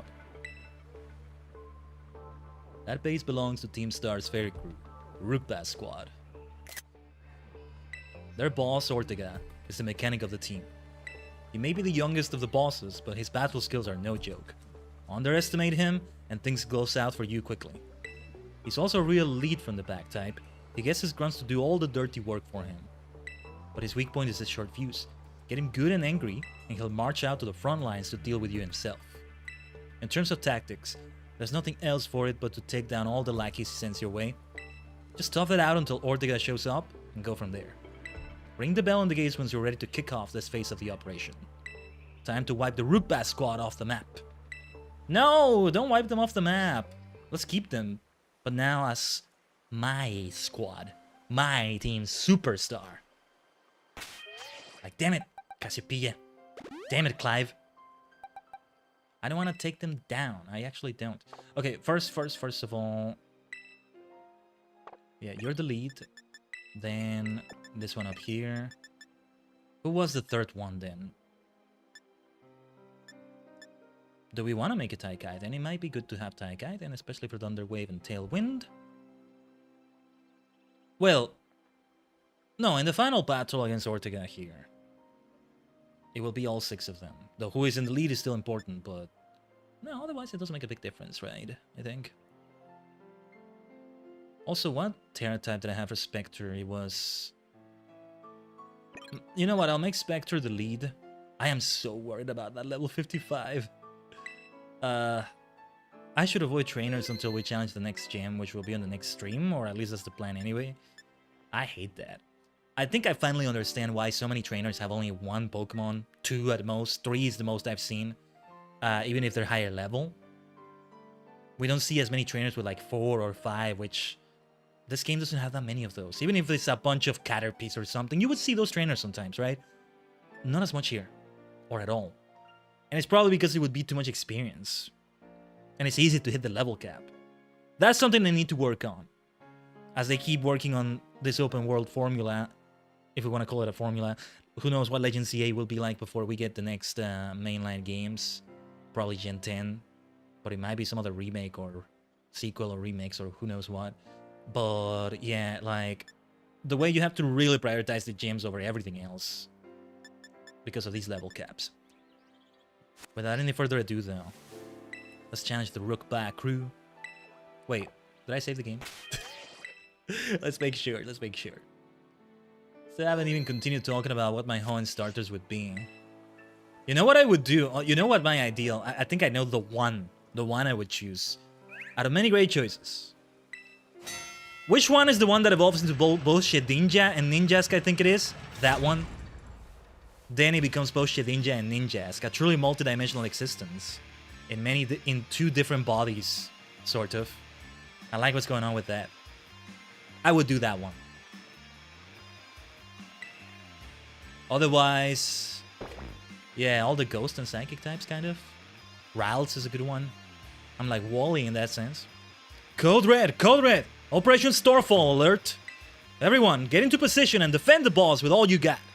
And rest assured, intruder, we'll deal with you without the boss's help.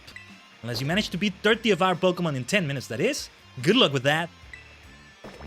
This one will be the toughest so far. That first one we did. The Dark Crew, right? It was tough for us back then too. But we cover fewer weaknesses for these Pokemon. Yeah, those Florges over there intimidate me. Okay, here's the beautiful thing. Those that are Psychic types as well, like this Ralts line, Gardevois, Kirlias, they're gonna take super effective damage from Ghost. So Spectre will do well against them.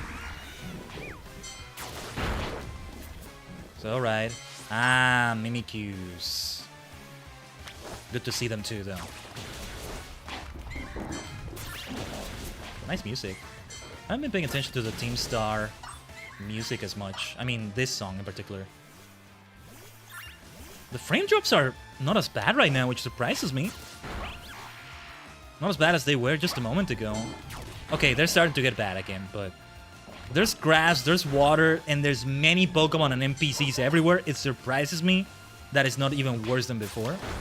But okay, I'll take what wins I can get, I guess. I'll take those blessings. Why do the Pokemon not come out sometimes? I'm mashing the hell out of R. Yeah, now the frame drops are coming. I think instead of frame drops sometimes it's that issue. Yeah, if it's like this right now, I can see why Casaroya Lake is going to be a lag nightmare. Oh gosh. I'm mashing the hell out of R and it's not sending them out immediately. I still don't get it. Oh my god.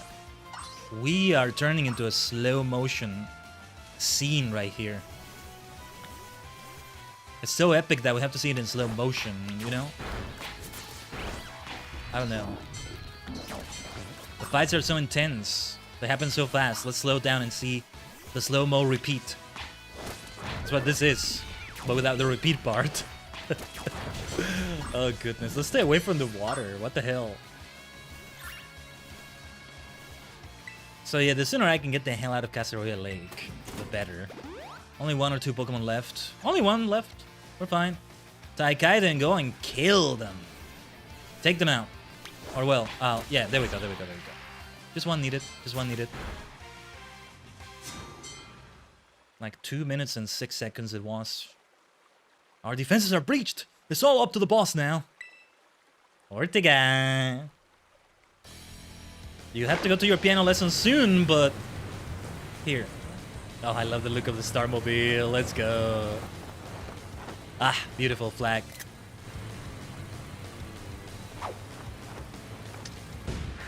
You could say Ortega. I like all the Team Star leaders. Ortega's nice though. Huh. So you're Khaiden. Okay. Talk about underwhelming. I was expecting someone, I don't know, a little more beefed up? Well, whatever. I don't care who you are. Not like I'm gonna lose to you anyway. If you think fairy types are all about cuteness, you're in for a nasty surprise. Alright. You're not gonna get me with that trash talk. Bring it on. Let's show you a true superstar. Ortega. Oh, that luxury ball. Let's go. Well, okay. Water versus fire. That's a disadvantage. That's not good. Not a good start. And I'm not gonna terrestrialize right now. I promise I'll play nice, so don't blame me when this battle sends you blubbering back home. Gotta channel my inner arrogant rich boy. Okay. It is Khaiden's time, I think. Well, let's see, because we're gonna receive some damage here. I mean, Khaiden is a bit of a glass cannon because of his great speed and special attack. I think that's also what's happening sometimes. Oh yeah, that's a lot of damage. Oopsie, you just realized how matched you are. If you want to give up, now's the time. Very well. I hate the idea of losing Khaiden already, but taking a turn to heal wouldn't do any good. I don't think we should do Tailwind, though. There could be great benefit from that. But alright, let's do it. Sanda Porto! Beautiful. That's what I was hoping for.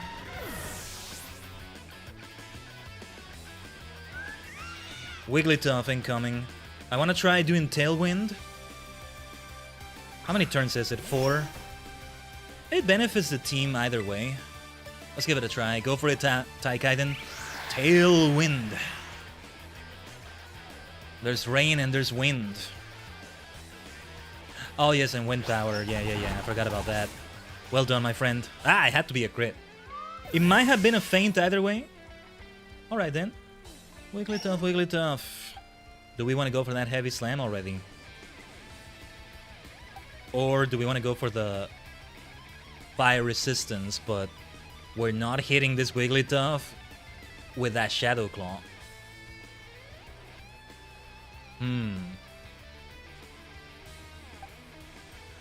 Yeah, we want to avoid Ichimonji and Kishi as much as possible.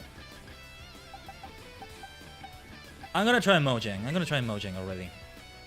Let's see how that goes. Ah, yes, this song. Yes. Yes, it's coming back to me, I think. Alright.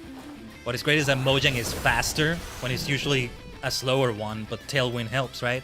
Yeah, I did the right choice going for Mojang first. Beautiful, heavy slam. Cute charm. It's okay, it's fainted already. Doesn't apply to the next Pokemon, does it? Otherwise, that would be really bad. We keep Mojang. Imagine. It's slow to make up for the fact that it's so tanky, and his physical attack is very high, I think. Now imagine the speed debuff is not there anymore. That's what's happening right now. But I wouldn't be surprised if some of his Pokemon are still faster. And I'm a little bit over their level, just a little bit. It makes a little bit of a difference, it helps. So go for that. Wait. Have a taste of this slick move. Bet you can't handle my Pokemon's adorable strength. Okay, Stack Spawn was faster. Well resisted though. Heavy Slam! Oh yes. That's it, I knew you could do it, my friend. See, the Starmobile, even though it's made to be Fairy type, Revavroom is originally still Poison type, it may still have a Steel move. And thus that's gonna be super effective against Mojang. So that's something else to keep in mind. I think this is the last turn with Tailwind active. That's alright though. Heavy Slam! Yes. I knew you could do it, yes. It's down to the wire, my dear Ortega. Here we go. What the heck? Why is my team on the ropes? That's totally not fair! You know, rather than channeling my own inner rich boy, you know what I'm channeling? I'm channeling myself when I panic in video games instead. I don't know, like any difficulty that is remotely more difficult than what I'm used to, because I'm not into high difficulty games. But that's me. That's Ortega. Hey, that's not fair. But it is not fair though. In this case though, it is fair, Ortega. You're wrong this time. We're taking screenshots of this beautiful thing. Look at this. Look at this thing. All right. So I kind of want to give it a Salt Cure. Damage over time is going to benefit it, but yeah, because the thing is, Heavy Slam might not do as much damage. I want to give it damage over time. Ah, there's a Steel move though. But Mojang's resistance. Ah, so beautiful. So we should use a potion here. Of course, it's the leftovers, super helpful too. See, what I don't know about the Starmobiles sometimes is that if they have both the Steel type of the Revavroom and then the type of the crew, like in Terrestrialization style, I think they become monotype though. I can check in the Bulbapedia or something, but I don't want to do it for this. I want to just pretty much figure it out by myself. Hyper Potion. Yeah, it will still recover all health. We have a nice amount of max potions as well. Let's not be that stingy with them. Mojang is thrilled to bits, of course, my friend. Ah, that's gonna be a problem, though. I think I'll use that berry that takes it away. A full heal also takes it away. Better safe than sorry. Salt Cure... Wait. Didn't Salt Cure damage this turn? I didn't see the damage come in. Anyway, will it work? I just want to check. It works this way, right? Excellent. But I gotta see which berry does that. I think it's a Persian berry. Spin out. Steel type, it seems. Aha, the speed harshly failed, did it? Well, well, well. It is time, though, to go for that heavy slam. Unless it does take a bad hit and it faints. My Mojang, I mean. Yeah, because... Or well, Confused Ray. Yeah. Because the Starmobile is still faster. I gotta go back and take a look at the names of the other crews. They probably are based on more like constellations, star clusters, things between constellations, star systems. I think it's safe to say, and it's not just recency bias or anything. If you ask me, out of all the teams, in lack of a better word, the villainous teams, even though they're not necessarily villains, especially somebody like Team Star, right? Team Skull, I wouldn't say are necessarily villains from what I've seen. Team Yell as well. Not in the way Team Rocket and Team Galactic would be, for sure. But let's say villainous teams, right? Which one is my favorite? It's Team Star. It's Team Star, of course it is. Let's try that heavy slam again. Spin out. You spin me right round, baby, right round. The speed keeps falling, which is good for us, though. Hopefully it falls enough that Mojang is able to move first. The problem is we still are unlucky with that confusion. I'm gonna try another potion. I'm okay with Mojang fainting. Especially because I'm saving Terrestrialization for another Pokemon. But who is gonna Terrestrialize, actually? I don't see Spectre Terrestrializing.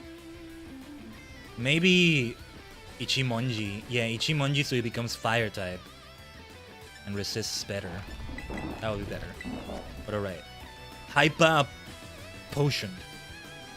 It's probably not said like that in Japanese, but anyway. Hyper.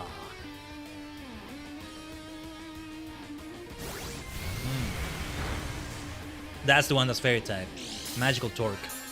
So how many moves is that? Confused Ray, Magical Torque, Spin Out, and the others still move? Almost felt like, for a moment, was it more than 4? I just haven't been counting them, I think.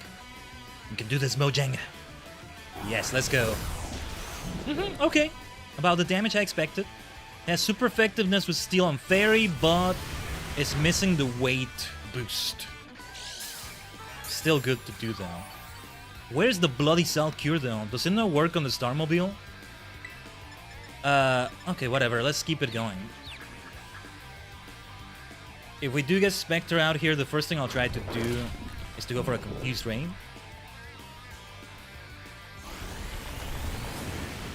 Yeah, provided this is still move. Yeah, the Confused Ray is what I have to worry about on that Starmobile. Given that its speed kept decreasing, though, I think it's almost safe to say Spectre should move first. Yeah, I mean, Mojang is moving first now, so yeah. Well done snapping out of the confusion, my friend. That's it, I knew you could do it.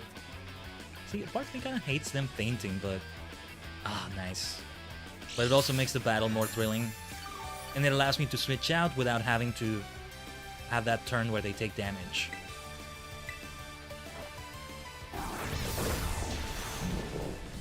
I told you, this is part of being a superstar, and we recognize that sacrifices must be made. To be a superstar in the WWE Pro Wrestling sense, they go through pain to entertain. Ah, that's a nice rhyme. They go through pain to entertain. I like that, I like that. But yeah. So we'll stay with the confusion. I mean, look at this, we're still doing well. If things go a certain way, we can still win with Mojang. Like this. But I don't want to do it without terrestrializing at least once, you know? That wouldn't be fitting. Well, I was like, where is Ortega? Did he flee because the Starmobile is taking damage? It was just the game glitching. Yeah. Mojang is so goated. The leftover setup. Absolutely beautiful. I want to keep you in my party forever, my dear Mojang. My dear Garganackle. So funny. Taken out of context how it sounds like I'm talking to the Minecraft developers. But that's the reason I'm using that nickname, of course, on this Pokemon. Okay, you know what? Let's use a Hyper Potion and then Terrestrialize. The thing is, we Terrestrialize to Rock, so we still take super effective damage from Steel moves, but yeah. It's alright. We can just keep Mojang here indefinitely, pretty much. No move does enough damage, though we haven't received any crits from them yet. But we're in a very good spot. So my dear Mojang, let's terrestrialize. That will do. And do that heavy slam. You know, a steel terror type would be fitting for Mojang.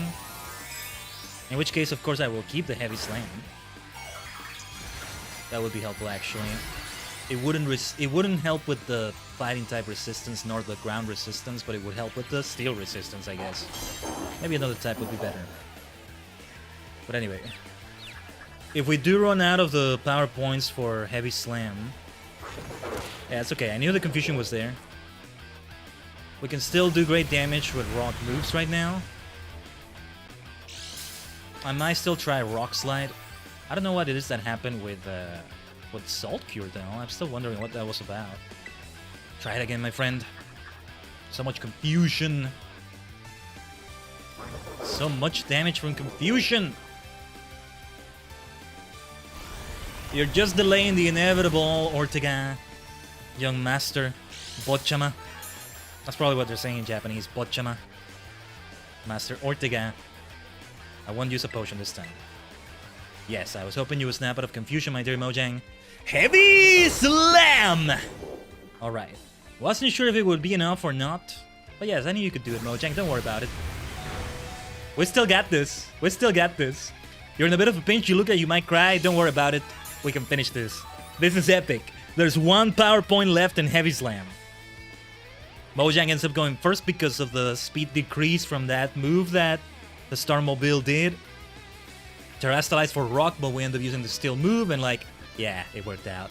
Maybe I should keep heavy slam permanently. I was planning to change it. What were the other moves I was considering? I forgot what they were. A fighting move is one we had for a while, but nah. It should be like this. Saigo no heavy slam. Final heavy slam. I knew you could do it. Owari da. Wareware no shori da. Our victory.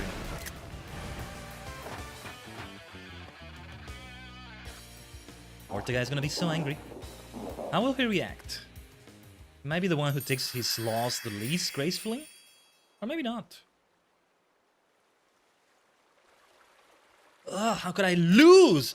What the heck? Maybe we need his tutor. Let's see the flashback though. Ah, what the heck? Your toy car didn't budge an inch, huh? Didn't budge an inch, huh? I told you, it's not a toy! It's called a Starmobile, and I was up all night building it! Oh yeah, I forgot, he's the one that built that thing. Yeah. The problem's clearly that we're not giving it enough juice. You designed this thing to be powered by 2 Char Cadet, but it's just too heavy. It's such a shame. I wanted to see the looks on our bullies' faces once we got it moving. I'm sorry. I really thought it would work. Come, good fellow. There's no occasion for melancholy. Why, to make such a remarkable contraption by thine own hand. Genius, thy name is ℂ𝕠𝕠𝕠𝕠. Yeah, well, there's no point if it doesn't work, is there? If I knew all that effort would have 0 payout, I'd have just asked Mother to buy a car for us. See, this is why people don't take you seriously. You say some stupid things, you know that? What? Mela, cool it, would ya? Yeah, how about no? I mean, we even put this in the code for crying out loud. When we started Team Star, we swore to quit relying on our parents or bags of cash to fix our problems for us. Or did you forget? If that hunky junk doesn't move, get it moving. If we're short on juice, just gotta crank up the power somehow. Doesn't take a genius, man. That's easy enough to say, Melly. Do you have an actual plan? Yep, I'm gonna train up our Char Cadet and have him evolve. Our boosted firepower will get the Starmobile moving, no sweat. I know there's the other evolution Arma Rouge, but put some Sir Leches in there. But the hour of Operation Star is nigh at hand. Will you succeed in time? Oh, I'll get it done. Nelly, wait! You know, Mela shoots her mouth off an awful lot, but she means well. I know. Ugh, this sucks. This sucks! I hate myself for losing, but I also can't get over how awesome you were in that battle. See, he can take it with grace. Yes, call me awesome. That deserves a screenshot. Frames are kind of nice right now, given what's happening on the screen. But I think it helps that it's a cutscene. Oh, that's a nice rhyme too. If any of us squad bosses are defeated, that means we have to step down. And going against our code would make me a traitor to the team. Gah, fine! Not like I have a choice anyway, so take the badge already. You better treat it with the respect it deserves. Damn right I will. Absolutely I will. Nah, I like him. I like him. The thing is, he was bullied. And then whatever flaws he has, Team Star is overall making him a better person. That's the thing that's happening with them. I'm not done yet. It's my favorite TM too. Feel free to marvel at how awesome it is. You know, I could use more fairy moves maybe. Dazzling Gleam, okay. Still cool though. I think I already have that on Ishizu. What was it that we wanted with Ishizu? Because I have that Lumina Crash, but it's physical and then the others are special. But then Lumina Crash is like feels like a signature move, right? Of his Patra and such. And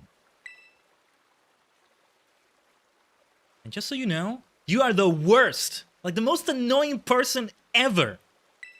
But I get it, you're super strong. I'll admit that much. You even busted up my Starmobile. I like him. I like him. Young Master Ortega. Pochama. Mr. Harrington! I guess it's time for my piano lesson, huh? As it happens, I just lost my boss title, so I'm all good to head on home. Actually, a different matter brought me. There's somebody I would like you to meet. Oh, Clive. He's a distant acquaintance of mine. The name's Clive. Okay, what's your business here? I want you to tell me something. You're the son of a wealthy family and heir to a major apparel company. Oh wait! Is Tulip his mom? That was her name, right? He's gotta be Tulip's son. That makes perfect sense, actually. It's gotta be her. It's gotta be her. That's his mom. And she can buy a car for him and all that, and like... Yeah, I actually didn't know that, and I like that I didn't know that, if I'm right about that. But alright. You're the son of a wealthy family and heir to a major apparel company. So why join a group like Team Star? What a question to ask someone you just met.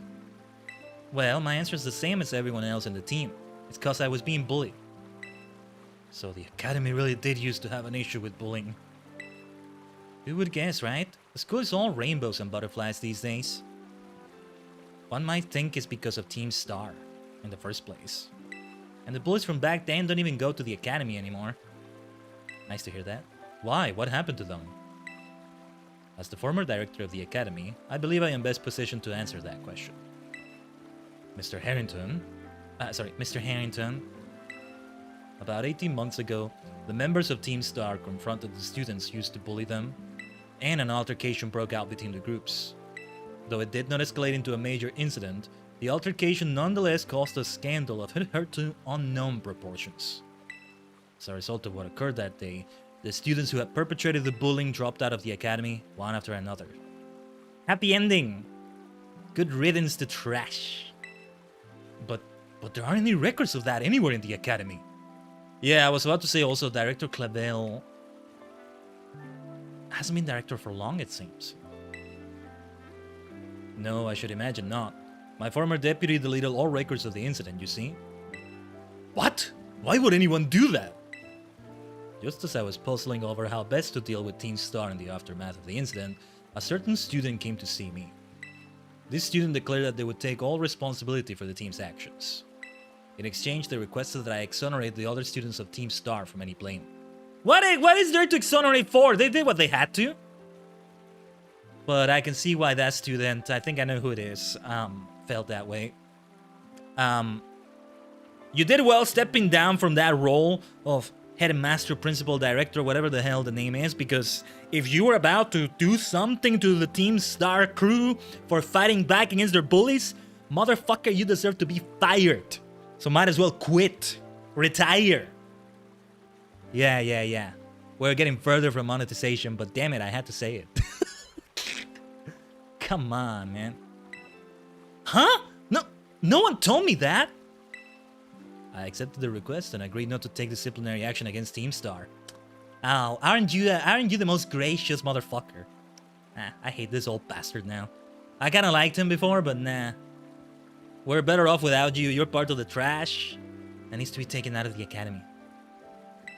Then I assigned 18 months of overseas student. Then I assigned 18 months of overseas study to the student who took responsibility for the team. A year and a half of studying abroad. This was not intended as punishment, you understand? Team Star were the victims after all. Okay, maybe I'm wrong about him. I wanted the student to take some time to rest, so I had them return home to the Galar region under the pretext of overseas study. Return home to Galar. As I said, I think I know who that student is already, but being from Galar, fascinating. Around that time, however, the former deputy director took it upon himself to erase all traces of the incident from the academy servers. It appears his intent was to shield himself from any blame. Who was that? So he tried to cover up the whole thing. That's terrible. After we discovered what he had done, I dealt with him appropriately, of course. Who the hell was it? I actually don't know who it might be. I think. But the inability of myself and the rest of the teaching staff to prevent this terrible act also represented a grave blunder on our part. Alright, I take back what I said about you, Harrington. For now, I accepted the blame that lay at my feet and resigned from my position as director. Yeah, I take back everything I said. He's nice. He's nice. You're not an old bastard or something. No. But be careful with what you say next. The rest of the teaching staff then joined me in handing in their notices. Yeah. This makes me like Uva Academy even more. What the heck? So that's why the current teachers were all brought in a year and a half ago. I understand my actions have caused you a great deal of trouble. You have my sincere apologies. Hang on, Mr. Harrington. How come you suddenly decided to talk about this now? Young Master Ortega, Team Star cannot carry on in its current fashion. I merely wish to give you a chance to chart a better course. Yeah, Team Superstar. That's the better course. Well, we'll talk business later. Well, there's no way I'm abandoning my friends and going to school without them. Not after we've come this far. Your friends in Team Star must mean a great deal to you. Isn't that obvious? It's cause, you know, they're my greatest treasure in the whole world. Ah, treasure. There it is, the thing with treasure. We're treasure hunters. I still need to get this screen as a wallpaper. I'm sure I have a screenshot somewhere, so I'll leave it at that. I just need to take the screenshots. I need to put it as a wallpaper. Is that you, Cassiopeia? Khaiden, it's me. I take it that Ortega handed over his star badge to you then? I see. With his boss no longer around, the Rookbat squad is as good as finished. I'll be the new boss. Superstar. Even Ortega. I'm sorry. We're almost there now. Just one boss left. The operation's been a huge success thanks to you, Khaiden. And Clive has also performed admirably as your support. I remember him saying that you're acquaintances. Have you known each other long? No, not all that long. Well, he's clearly a reliable friend. He almost reminds me of the gang back in the day. Which gang? As you know, Team Star was formed by a group of students who were being bullied at school. Shortly after forming the team, these students, none other than the squad bosses themselves, confronted their bullies head-on. The outcome was a resounding victory for Team Star, though you could hardly call it a contest. The bullies didn't even put up a fight. They all bolted from battle the first chance they got. Scared spitless of Team Star, the bullies then dropped out of school, one after another, Great job taking out the garbage. But there's a catch, isn't there? And Team Star ended up the villains of the story. What do you mean they ended up the villains of the story? No, they didn't. Why? Why would they? It's kind of like a sort of public opinion without knowing the facts, but nah. To hell with them. To hell with that. But that's neither here nor there. Forget I mentioned it. Now about your reward. I'll transfer some LP over to your phone, as promised. 10,000, very nice. We're at nearly 100,000. What TMs do we have? Make good use of those TMs. They should help you take down the last remaining boss. My supply unit rep will be along soon to give you your bonus reward. And it's gotta be Penny again, right? I always love seeing her because her design is always so much fun. From the hair, to the outfit, to the EV backpack.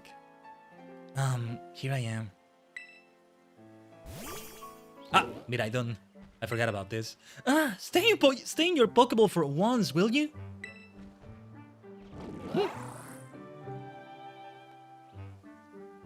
Ah!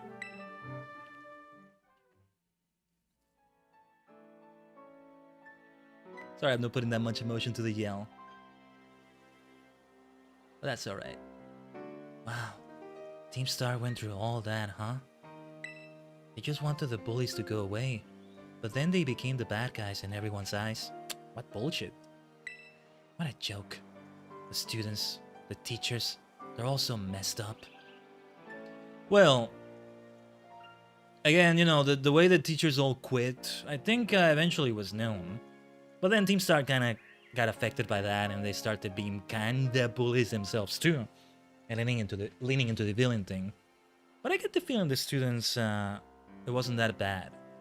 But I don't know. If even just one of them had been paying attention when everyone was getting bullied. The teachers definitely, though, they repented, so to speak, and they resigned. I would have done the same. If I'm a teacher and I'm like, I messed up and I didn't even see this. Or hell, worse, they saw it and they didn't do anything, or I don't know. Yeah, I'm resigning. I'm down with the director. I'm doing the same thing he's doing. I'm out. Sorry. I'm not fit for this profession. Right? Kinda when you think about it, it's like when the Team Star leader steps down because they got beat, maybe? You're not competent for the job. It's like if I ever get scuffed on the stream, I should quit being a stream. Oh no, wait, never mind. Hello, Miss. Good to have you here. Now, if anything, getting scuffed and handling it well. That's the mark of a professional live streamer. But no, who were the previous teachers? I guess we're never gonna meet them, maybe. We did meet the previous director. Hell, the students that bullied them is like... It's all very distant by now. A year and a half later, but anyway. They'd have been able to tell right away that Team Star wasn't the one in the wrong. But the teachers were able to tell, though. And that's also why they resigned.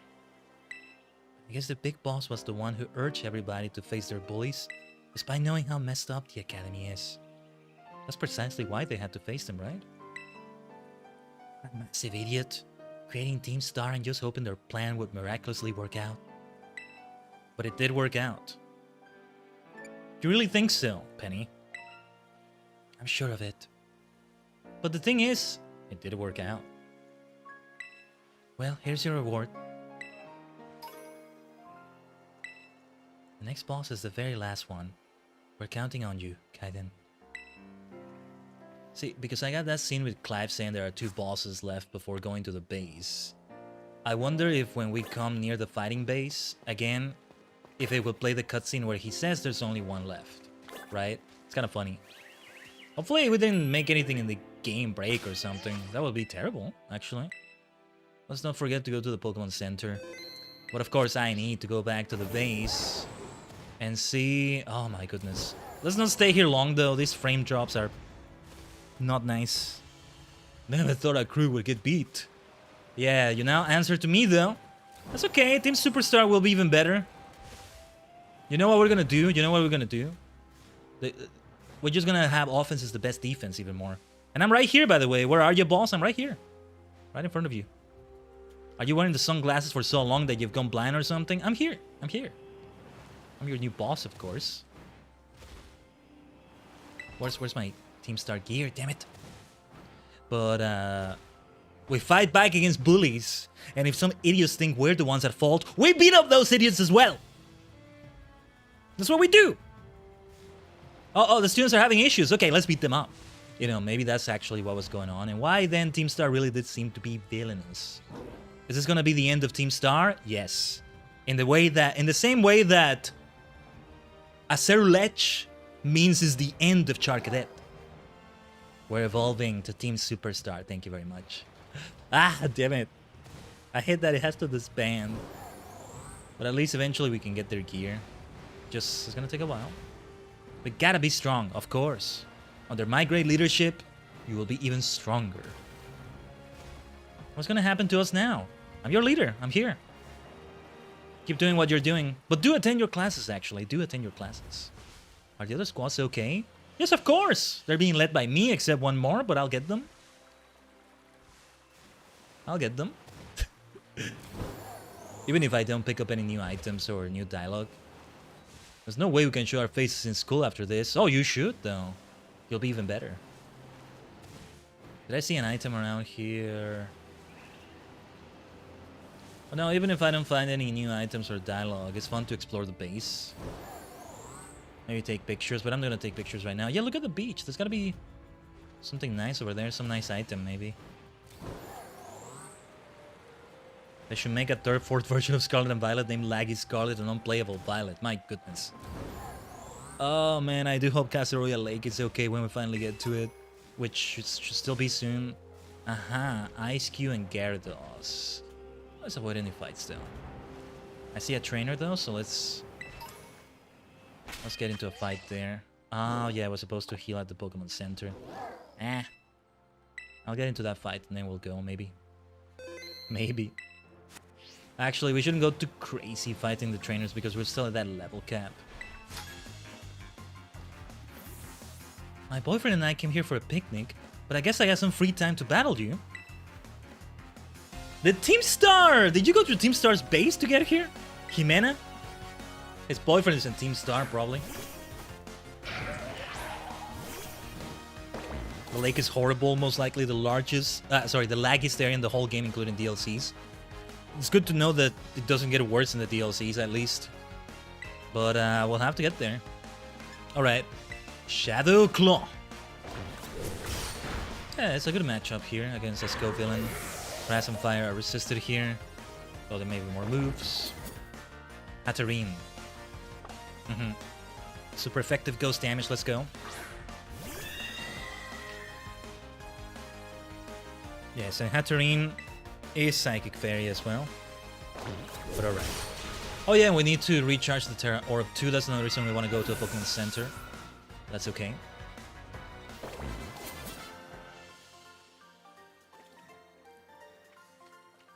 Oh, how exciting. So yeah, I hope whoever is able to play this on a Switch too. Honestly, who goes on a picnic for a date? Aren't picnics for kids? Oh, damn. Damn, I have some bad news for her boyfriend. What's wrong with a picnic? What's wrong with her? Oh dear, oh dear. Oh nice, Fairy Terra Shard. First time I get it, apparently. Well, yeah, I gotta see what's over here. Wait. Yeah, this is also why... It's not just from other games when I did that thing in which I pushed the left stick to go faster. It does happen when you're riding. It wasn't just an instinct from other video games or something. What was I saying? I was saying something. We keep talking about the ultimate starter thing. Yeah, and Hoenn is the one that becomes Shedinja, and I think the other one is Ninjask. What's up with you? I love my Fido. So fluffy and doughy. Or Dougie, or... Oh, nice. Energy Ball. I don't want to go back down to the base. Let's just bail. How dare you say that within the hearing range of your new boss, huh? Alright. Time to have fun flying. Maybe still more to explore around here, but I'm just gonna fly towards the Pokemon Center. Worthy screenshot here. It's like my first instinct when I see this, not just the lag, but the graphics. My first instinct is like, speaking of gamer instincts and stuff like that, right? I'm like, oh, you know, I need the PC upgrades to... Yeah, I have this set on low graphics, right? Let me see if I can increase the Oh, wait. No, that doesn't apply here, does it? Ah, man. Hopefully it does look better on the Switch, too. Yeah, that's what I was saying, right? Pokemon Picnics is only used regularly by 2 groups of people. Competitive and shiny hunters. Yeah, I forget. I haven't been doing picnics. I may still do one today. I don't know. Not here, though. Too steep. I don't think it's going to allow me here. Whoa. Careful with that Glalie. Glalie always so huge. I'm always expecting it to be smaller than that. Gimme Ghoul. Where are you, Gimme Ghoul?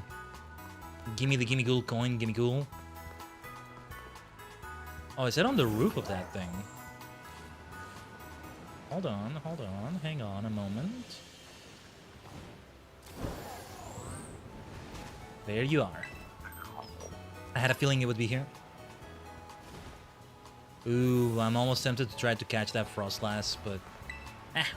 well, we'll have all the chances for it. Or I might evolve a female Snorant. What was it, with the Dusk Stone, or was it a different way? It does need to be a female one. Wasn't I concerned about this earlier, or am I thinking of something else? But like, you know, that I wanted to catch a Snorant, but then I realized it's a male one. And it's like, oh yeah, I will also want a Frostlass. Anyway. Only one more trainer to be defeated here. What are the new TMs I got from the machine, though? For the machine, rather. Wish it would filter by the newest ones. I don't know if there's like one I want to craft here. I'm gonna check some other time. Nah, I'm gonna check some other time. I would have forgotten it as well. For a lot of people, I didn't do it once or twice before they forget about it. I would have forgotten it as well if I didn't shiny hunt every now and then. Yeah, it's a nice experience. But also because of what we want to prioritize for the stream. We don't want to take forever with other things either. Yeah, I don't do it as much. But then even when I do play off stream, I forget it. And it's useful because it heals all Pokemon without using healing items, I think. Well, it's one of the things that it does. Eventually, I will need to do breathing potentially. Unless I just get things from trading that require that when I'm completing the Pokédex. When I'm more focused on completing the Pokédex. Which I keep saying is mostly going to be an off-stream thing. If I ever play Legends Arceus, I hear that they have the completion of the Pokédex be a very primary thing of the game. More so than any other game. So I wonder how we would handle that there. But anyway. Where do we go now, then? We can go take some classes at Uva Academy. I have half a mind to start doing those off the stream, honestly. But I don't know, I mean, we've been halfway through them by now, kind of. And we might as well keep it going. And also the quest lines with the teachers. But first, battle. Tatakai no Toki da. Might as well keep exploring this area also. There's a bit more to see, maybe. But first, let's remember to go back to the league rep after this. Ah, this is the boyfriend. I came here for a picnic with my girlfriend. I'm so nervous. Help me calm my nerves. Mate, I have some bad news for you. Stefan. Legends Arceus is fun the first playthrough, but I don't know if I would ever do it again. Yeah, I mean, one thing I want to do eventually, I eventually want to play Scarlet because I just want to play it every game. Multiple playthroughs are great in Pokemon for me. There's repetitiveness here and there, but, you know, then you get the completionism of completing both pairs. Scarlet would be off stream, though. Eventually, though.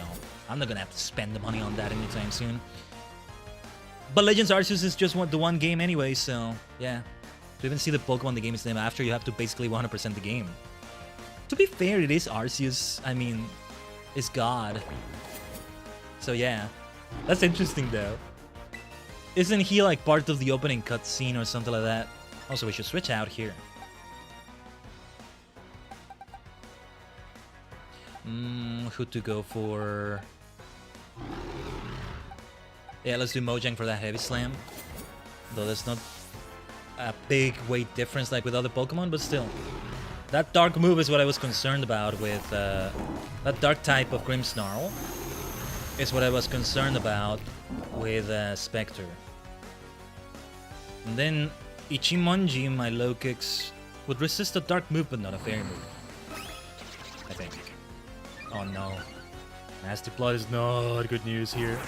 Especially when it's faster. Ooh, almost there. I knew you could do it though, Mojang. You did well. Let's try an Earthquake. Maybe I should have tried Salt Cure. Yeah, that was 70 damage on that move. Very nice. I just think it's weird that they lock Pokemon the game is about behind completing the entire game, which most people won't do. It's a special case, I'd argue, because Arceus is just Arceus. Stone Edge. What was the difference with Rock Slide? Well, Rock Slide in multi-battles also hit all Pokemon. Stone Edge, on the other hand, uses Starter Shop and Stone's most high chance of landing a critical hit. See, if I get Stone Edge to replace Rock Slide, then I definitely need to get Stomping Tantrum to replace Earthquake. 80 accuracy, good heavens. It may sound like it's decent, but then play Pokemon for a little bit, use those moves often enough, and you'll see that 80 accuracy is more like 20 accuracy. No, it's not 20% chance of not hitting it, it's 20% chance of hitting it. That's what it feels like. Like, damn it, why is it like that? And is it just me, Tajigen? Is it just me, or does anyone else feel with status effects, like with an Ice Punch, Thunderbolt, Ice Beam, Frozen State is like, they say there's a 10% chance, let's say for Ice Punch to freeze, right? And a 10% chance for a Thunder Punch to paralyze, Fire Punch to burn. But for some reason, freezing is more rare. I don't know why. It feels that way. It's more like Ice Punch has a 5% chance and Thunder Punch has a 30% chance, let's say, to do their status effect. And Fire Punch is 20% chance to burn, maybe. Why is it that way with freezing? Maybe it's just me. I would get it if it was locked behind finishing the story, but as I said earlier, you gotta do literally everything. Maybe I'll understand more how that whole thing works, you know, when I finally play it. I do want to play it eventually. At this point, we'll end up playing Legend ZA before Arceus. Also, I just noticed Stone Edge has 5 power points, so we'll keep to what we're using here. We'll stick to what we're using. Again, Rock Slide will benefit in double, triple battles. There's triple battles here from what I understand, but I might be wrong. No, I'm still so nervous. This was such a big step. Is the picnic too much? Too fast? I don't think it is, but I don't know. Your girlfriend has problems beyond that. I can't wait to hang out with my girlfriend, just making sandwiches and relaxing together. Oh no. He kind of looked like he wasn't that young, maybe. But maybe he is. I just want to say, hey, it's okay. More good experiences will come. You're still young, and I don't know. Something like that. Few frames are dropping. Internet is being naughty. There's a scuff I'm watching out for here and there. I'd rather the game drop frames, you know? That wasn't anything too bad, but yeah, sometimes it's like the spearhead of a bad frame drop invasion. Ours is one of those Pokemon that were made extremely rare because Game Freak locked it behind an event that wasn't released ever. I mean, again, this world. Worlds, I should say. So it kind of makes sense. But I think technically Arceus... Hold on, we're dropping frames again.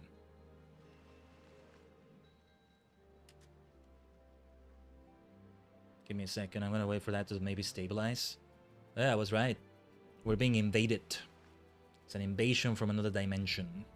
A bad one, that is. Okay. That's also the benefit of playing a game like this. We can pause for a moment.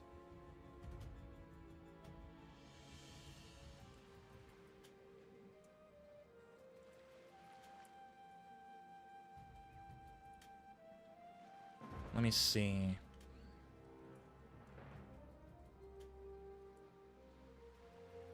Like I did, there were some things I did recently that kind of fixed it. It kind of was fixed. And that's the thing, like, it's not happening often. But alright, if you can all hear me, try refreshing maybe. Unless you're VOD gang. It maybe skip forward a little bit. Yeah, we just had a few frame drops there. It might still continue. But okay, seems to be back. It might be back missed, yes. It's stable right now, but yeah, that goes in and out more often than I would like it to. Yeah, the thing is, that was also kind of complicating the schedule because, like, with the tech visit, it's all very chaotic, right? But hey,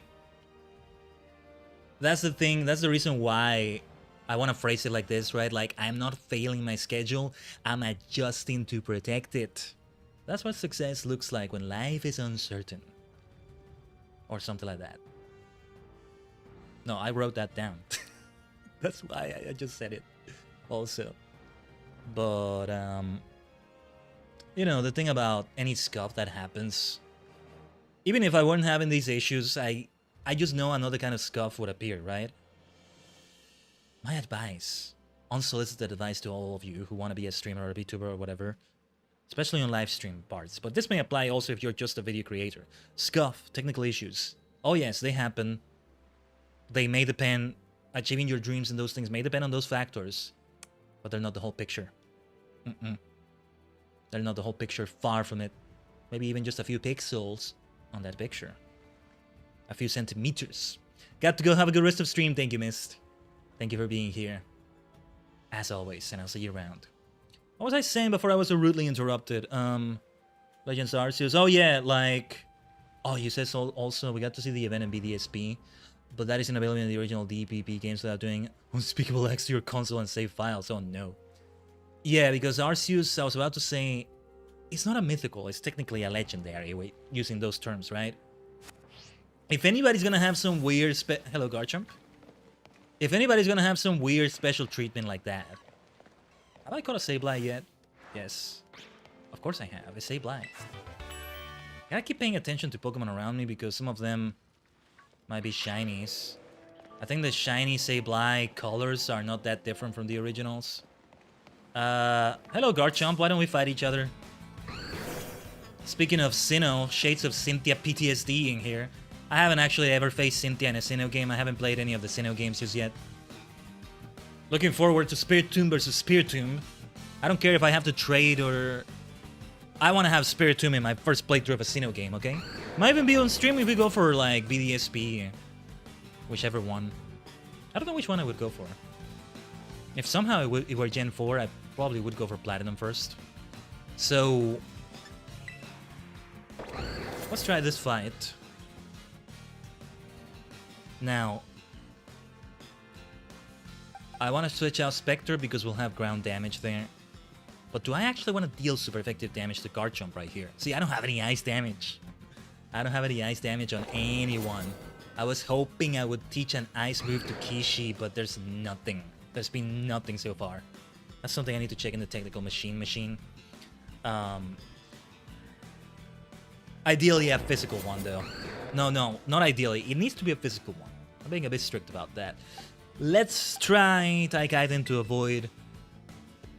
yeah, to avoid ground damage. Khaiden, the reliable partner. I love that so much. Wait, was it I that gave it the title? I'm not sure. And yeah, I don't have anybody who's a fairy type who would be completely immune to that. Let's try Air Cutter. Air Cutter. Whoa, what a crit! Dude, amazing Khaiden! Nicely done. Can I throw a Pokeball when it's on the ground? Okay. Then let's use this turn to heal. Yeah, you'll get a Hyper. Better safe than sorry. Because I love my Pokemon. That dig is gonna be wasted. So it's fine, but still, better safe than sorry. I should have maybe done a Tailwind. I could have done that too. Hyper Boru. Ikuzo! Ultra no Chikara. We need Ultra Power. It's a fully evolved Garchomp. Wait, it's not a Garchomp, it's a Gabite. I haven't been paying attention. Still. No, Garchomp is even bigger. Yeah. Still, there's shades of that Cynthia fight there. It's always what I think about, right? I'm sure I'm not alone there. Garchomp I always associate with Cynthia. So yeah. Sometimes I associate Spiritomb with her though. Even though it's like my favorite Pokemon, I associate it with myself rather. Ourselves. Many minds combined to form a single entity on a higher plane of existence, right? But she tends to lead the champion fight in the Sinnoh games with a Spiritomb. Like the first Pokemon she sends out is a Spiritomb. Just to also flex on you the fact that she's the champion, an elite trainer, elite of the elite. She's a champion among champions. She doesn't only have powerful Pokemon, she also has rare Pokemon that are difficult to get. Spiritomb is almost a legendary. It's a legendary in everything but name, almost. And also, before Fairy got introduced as one of those few Pokemon, only Sableye and Spiritomb, that didn't have any weaknesses. Yeah, it was only Sableye and Spiritomb. But I still love that. It loves sparkly things. It seeks treasures in caves and hoards the loot in its nest. That's Gabite. I actually didn't know that lore for the Garchomp line. So they have that thing about dragons hoarding treasure. Maybe if I ever get a Garchomp, whether I catch it as a Gabite or I forget the name of the first stage evolution for that line, but maybe I should name it Smaug. After, you know, the Hobbits Smaug, Middle Earth Smaug. It's far from being the only dragon obsessed with gold, but it's the most famous one for me. I guess there's an invisible wall here. Not quite. How far can we go? Let's give it a try. North Baldian Sea. Hello, Cloyster. How far does this go? There's gotta be an invisible wall somewhere. Yeah, because I'm gonna get out of here by... Look at this. That is a nice view, though. That's a Terra right over there, I think. Like, you know, going across an ocean in a Pokemon game, that's nothing new. But you don't really have oceans. You're not really navigating oceans between cities if you're navigating bodies of water. The ocean is just surrounding the region, rather. Mostly because of how it's based on Spain, I think. But if you go to, like, Hoenn, Kanto, especially Hoenn, you're actually going through the ocean between cities. Just not the open ocean, but still, is the ocean. And in Hoenn, you can get lost in that whole spread of sea, of ocean. Blue ocean, blue ocean, blue ocean. Didn't even finish talking about the starter thing, right? Yeah, for Hoenn, I'm just gonna be cheeky and say that one that becomes Shedinja, and I think the other one is Ninjask. For Sinnoh, see, I want to say Spiritomb. My ultimate starter. Imagine having a Spiritomb as a starter Pokemon. Nice Pollen Puff. Oof. The fact that I only got that for the first time, that surprises me. Are you seeing those bloody frame drops? Have I had Pokemon Violet crash on me yet? I think we've had a crash or two, right? It's one thing to have Stream Scuff, it's another to have this sort of thing. This is different. The thing is, you know, I always oh, gimme cool.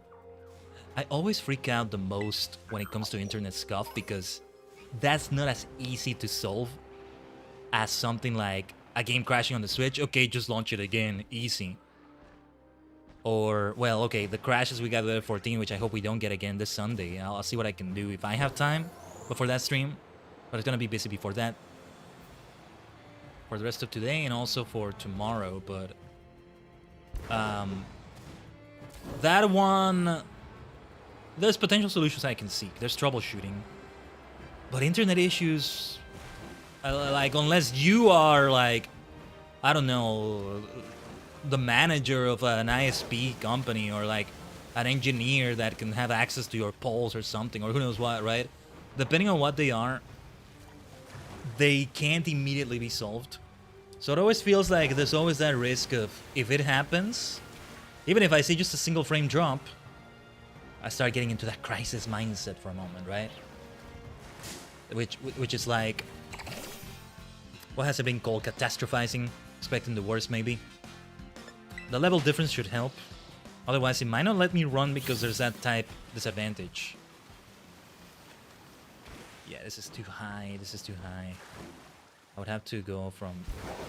I would have to fall down to reach that area rather than jump up. But yeah, like... It's something that... I may still have to do it next week. That's what I was kind of getting into. The fact that these issues are still happening. You have to... Oh, you have to call the ISP. You have to go through their troubleshooting with customer support, maybe. Then they're like, okay, let's send a tech. They have to set a time. There's only certain times that are available. And, well, sadly, with my experience, they actually don't come at the time they say they're gonna come, most of the time, for both good and bad reasons. Because they end up coming earlier, which is good, but it's also not the time we agreed in. Sometimes they're not able to, you know, let the tech come at that time. There's a reason we agreed on the time, but anyway. It's that whole thing, right? Like, okay, it's one thing to take a moment on the stream to relaunch a game. Oh, there's Ice Beam. The first time I get Ice Beam too. That's a surprise as well. But since I still want to insist, I can see maybe Quackable learning Ice Beam. I can see it also not being able to learn that, but I still want to insist on physical ice moves. Have I gotten Ice Punch as an option? Because if I did, I think it can learn it. It actually can't. But yeah, you know, if it's an issue that can be solved immediately, and where you don't know how long it's gonna be until it's solved, and even then when the problem is, right, a tech may come... Oh yeah, it's happening again, so it's a good time to talk about it, I guess. If you can even hear me, Tajigen. Yeah, like, unfortunately what often happens is that a tech comes, they do their thing, the issue is not solved. Or, like it happened last time, and this was months ago. At least it took months before these issues started popping again, though. It should be years rather than months. He couldn't find anything wrong anywhere. So he just replaced the modem. And he's like, okay, well, at least this is what I can do. And he did solve it for a while. But yeah. So yeah, just kind of getting that organized. I'm hoping to maybe set it up this weekend so that in the first weekdays of next week it can be set up. And then we can still continue with the usual stream schedule, kind of, for next week. Otherwise, I might have another week where there's no specific schedule or something. We'll see. Space this trainer. I'm no longer bound by the office. The whole wide world is my office now. What do you mean? What? You get fired. Susanna, the office worker. Is she still an office worker, though? What did you do, Susanna? What did you do? I don't know why I'm thinking she did like embezzlement and she's not just fired but running from the law. That's why she's in this very... what's the word? Far away, almost hidden place. Anyways, we want to switch out. What to do here? Oh yeah, Khaiden. I should have healed Khaiden, I forgot to do that. Now the game is lagging as well. But it doesn't feel like the usual frame drop lag, if that makes sense. You know, there's a possibility that on the next tech visit they'll realize that my modem actually got damaged, because you know what started this? What kick Sanda Borto! Let's not forget to say that. There we go. You know what actually kickstarted this whole series of issues? One day in which the power was actually out in the entire area. Maybe that damaged the modem. It's one thing to have that happen, right? But then when the issues persist only on my end after that, something is wrong. But yeah, I think it's time I clock out for the day. You're on the clock? What are you doing? What's with her? If the whole world is my office, does that mean I never actually leave work? Oh no. That's actually worse. Who knows? She maybe got a job scouting out. You know, doing field work. But then she wouldn't be dressed like that, maybe. Yeah, who knows, who knows.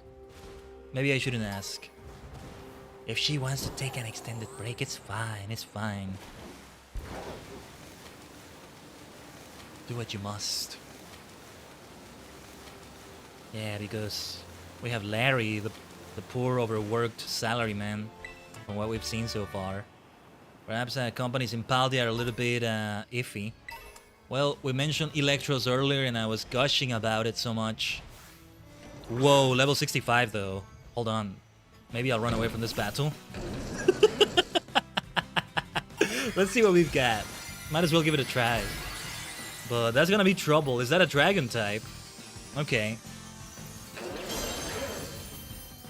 Is that the first time I see the Terra dragon jewel? What Dragon Terra looks like? It might be the first time. Well, let's give it a confused ray to be on the safe side. We'll get a free turn for catching it by surprise. We shouldn't do a fire move though. It will be resisted. So I doubt we should do full swipe. I mean, we have the risk of it fainting by hitting itself with confusion, but I think a confused ray is justified here. It really is. Discharge. That wasn't so much damage, but the paralysis did come, and that's not good. My dear Spectre, let's keep pushing. Let's keep pushing. That's how we'll do this one. I think we should maybe finish exploring here, and we should move on to the Pokemon Center. I say the Pokemon Center, but which Pokemon Center am I talking about? Oh, actually, yeah, the nearest one, because we still needed to talk to the League rep again. Let's try that Ultra Ball. This will be a tough one, I imagine. Hyper Aboru! Let's go. Nice. The highest catch I've done so far in terms of level.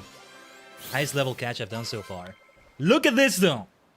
2 of my Pokemon are level 55. Let's not fight anybody anymore. It latches on to prey with a sucker mouth, sinking in its fangs and shocking the prey with powerful electricity. I love Electros. Let me see the summary. Does it have Levitate? Yeah.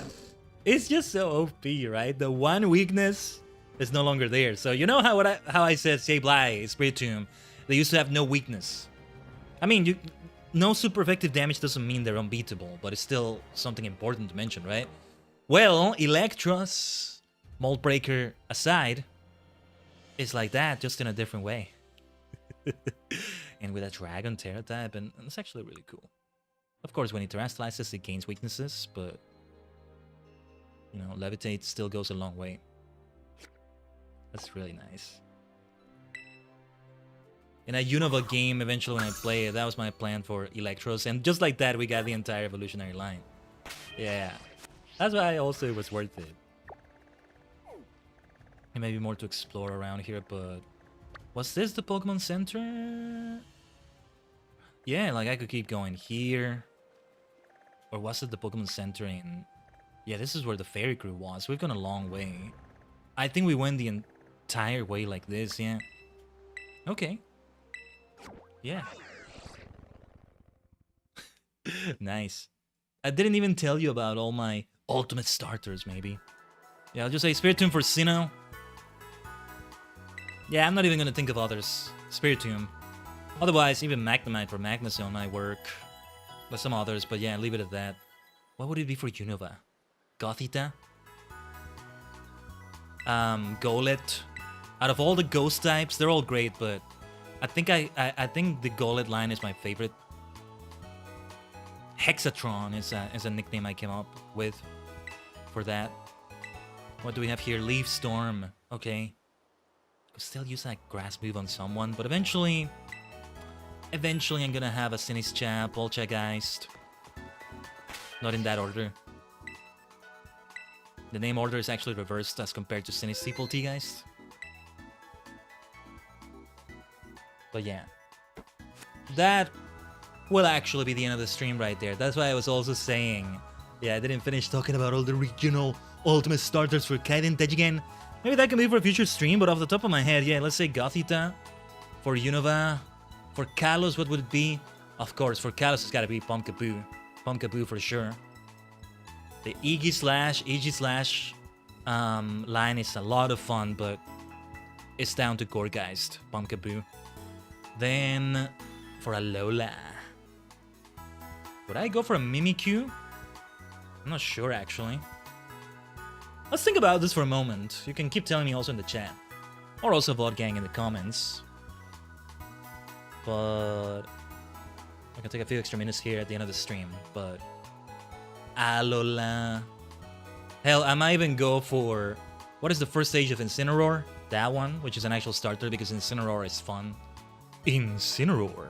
The pro wrestling theme calls out to me. And it helps that it's a Smash Bros. Pokemon. But no, Mimikyu is just Mimikyu, you know? Wasn't there another ghost type I liked even more in Alola, though? I'm forgetting who it is. Well, Mimikyu is Mimikyu. In a way, I'm starting out with a Pikachu. It's the traditional way of doing it.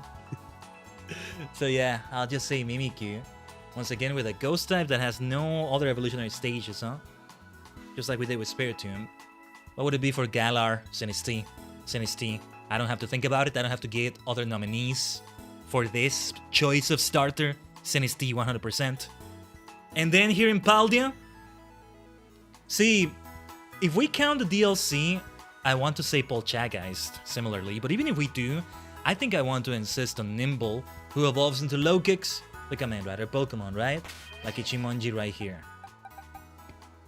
So, yeah. Well, here's the team still. Safe to say we're at the endgame team. Spectre, the Sirlech, Mojang, the Garganacl, Khaiden, the Kilowattrel, Kishi, the Quackable, Ishizu, the Espatra, Ichimonji, the Lokix. That's all of them. Now, I still wanted to see what I could do with the classes questline. The classes and the questlines with the teachers, but I hope it's okay to still do it after doing all the other quests, or maybe you need to do them to complete the others. If that is the case, then stream number 10 will not be the finalizing of the vanilla stories just yet. Well, or the beginning of the end of those final stories. Because otherwise, you know what's going to happen in the next Pokemon Violet stream? Which, you know, tech visit scuff or all this aside or whatever, hopefully still happens next week, on Friday as well. Wish I could do a long stream today, but no. I think today, it also goes to an 3 hours. That's also long in its own way, but I mean longer than this, right? But no, we'll leave it here for today. And what was I going to say? Yeah, next stream, the plan will indeed be... I should stick to this area, Glacial Mountain, because, yeah, we'll start with the final gym, led by Grusha, Ice-type. Then... probably the Titan in Casaroya Lake, so I can get that laggy area out of the way. And then it will be the final Team Star crew, led by Eri, the fighting crew. We want to do the gym first to get those level caps out of the way completely, though. We definitely want to do that. So yeah, I think that's the way it's gonna go, but we shall see. Let's end it right here, though, for Pokemon Violet for today. For the rest of the week, only one more stream, not counting something on the TSC that I mentioned tomorrow. We're most likely doing more Schedule 1 for that. But on the main channels here, Final Fantasy XIV, more Stormblood, either Current Quest Insanity. That is one where we're gonna go the long way for it, I think. It's been working out well. I actually like the way it feels to do those objectives on the stream for either currents. But don't worry, we will continue with the rest of the Stormblood patches, and yes, eventually Shadowbringers. I'll keep leveling up Archer and or Bard off stream. No, Archer is done, by the way. I already finished all the Archer quests. Next is unlocking Bard and going through with it, level 30 and beyond. And hopefully by the time of Shadowbringers, I indeed have one of every role and all that. And we'll see. And I gotta do the same with some crafting and gathering classes. Well, just one gatherer class, Botanist. But yeah, that's more to discuss on this Sunday for 14, alright? Over in the other dimension, make sure you follow me over there as well, alright? Oh my goodness, my chat just disconnected. Like on my YouTube window. Okay, before I start getting more weird lag stuff, let's just end it right here. Ah, my bad. Villainous ISP. That's the real villain team, not Team Star.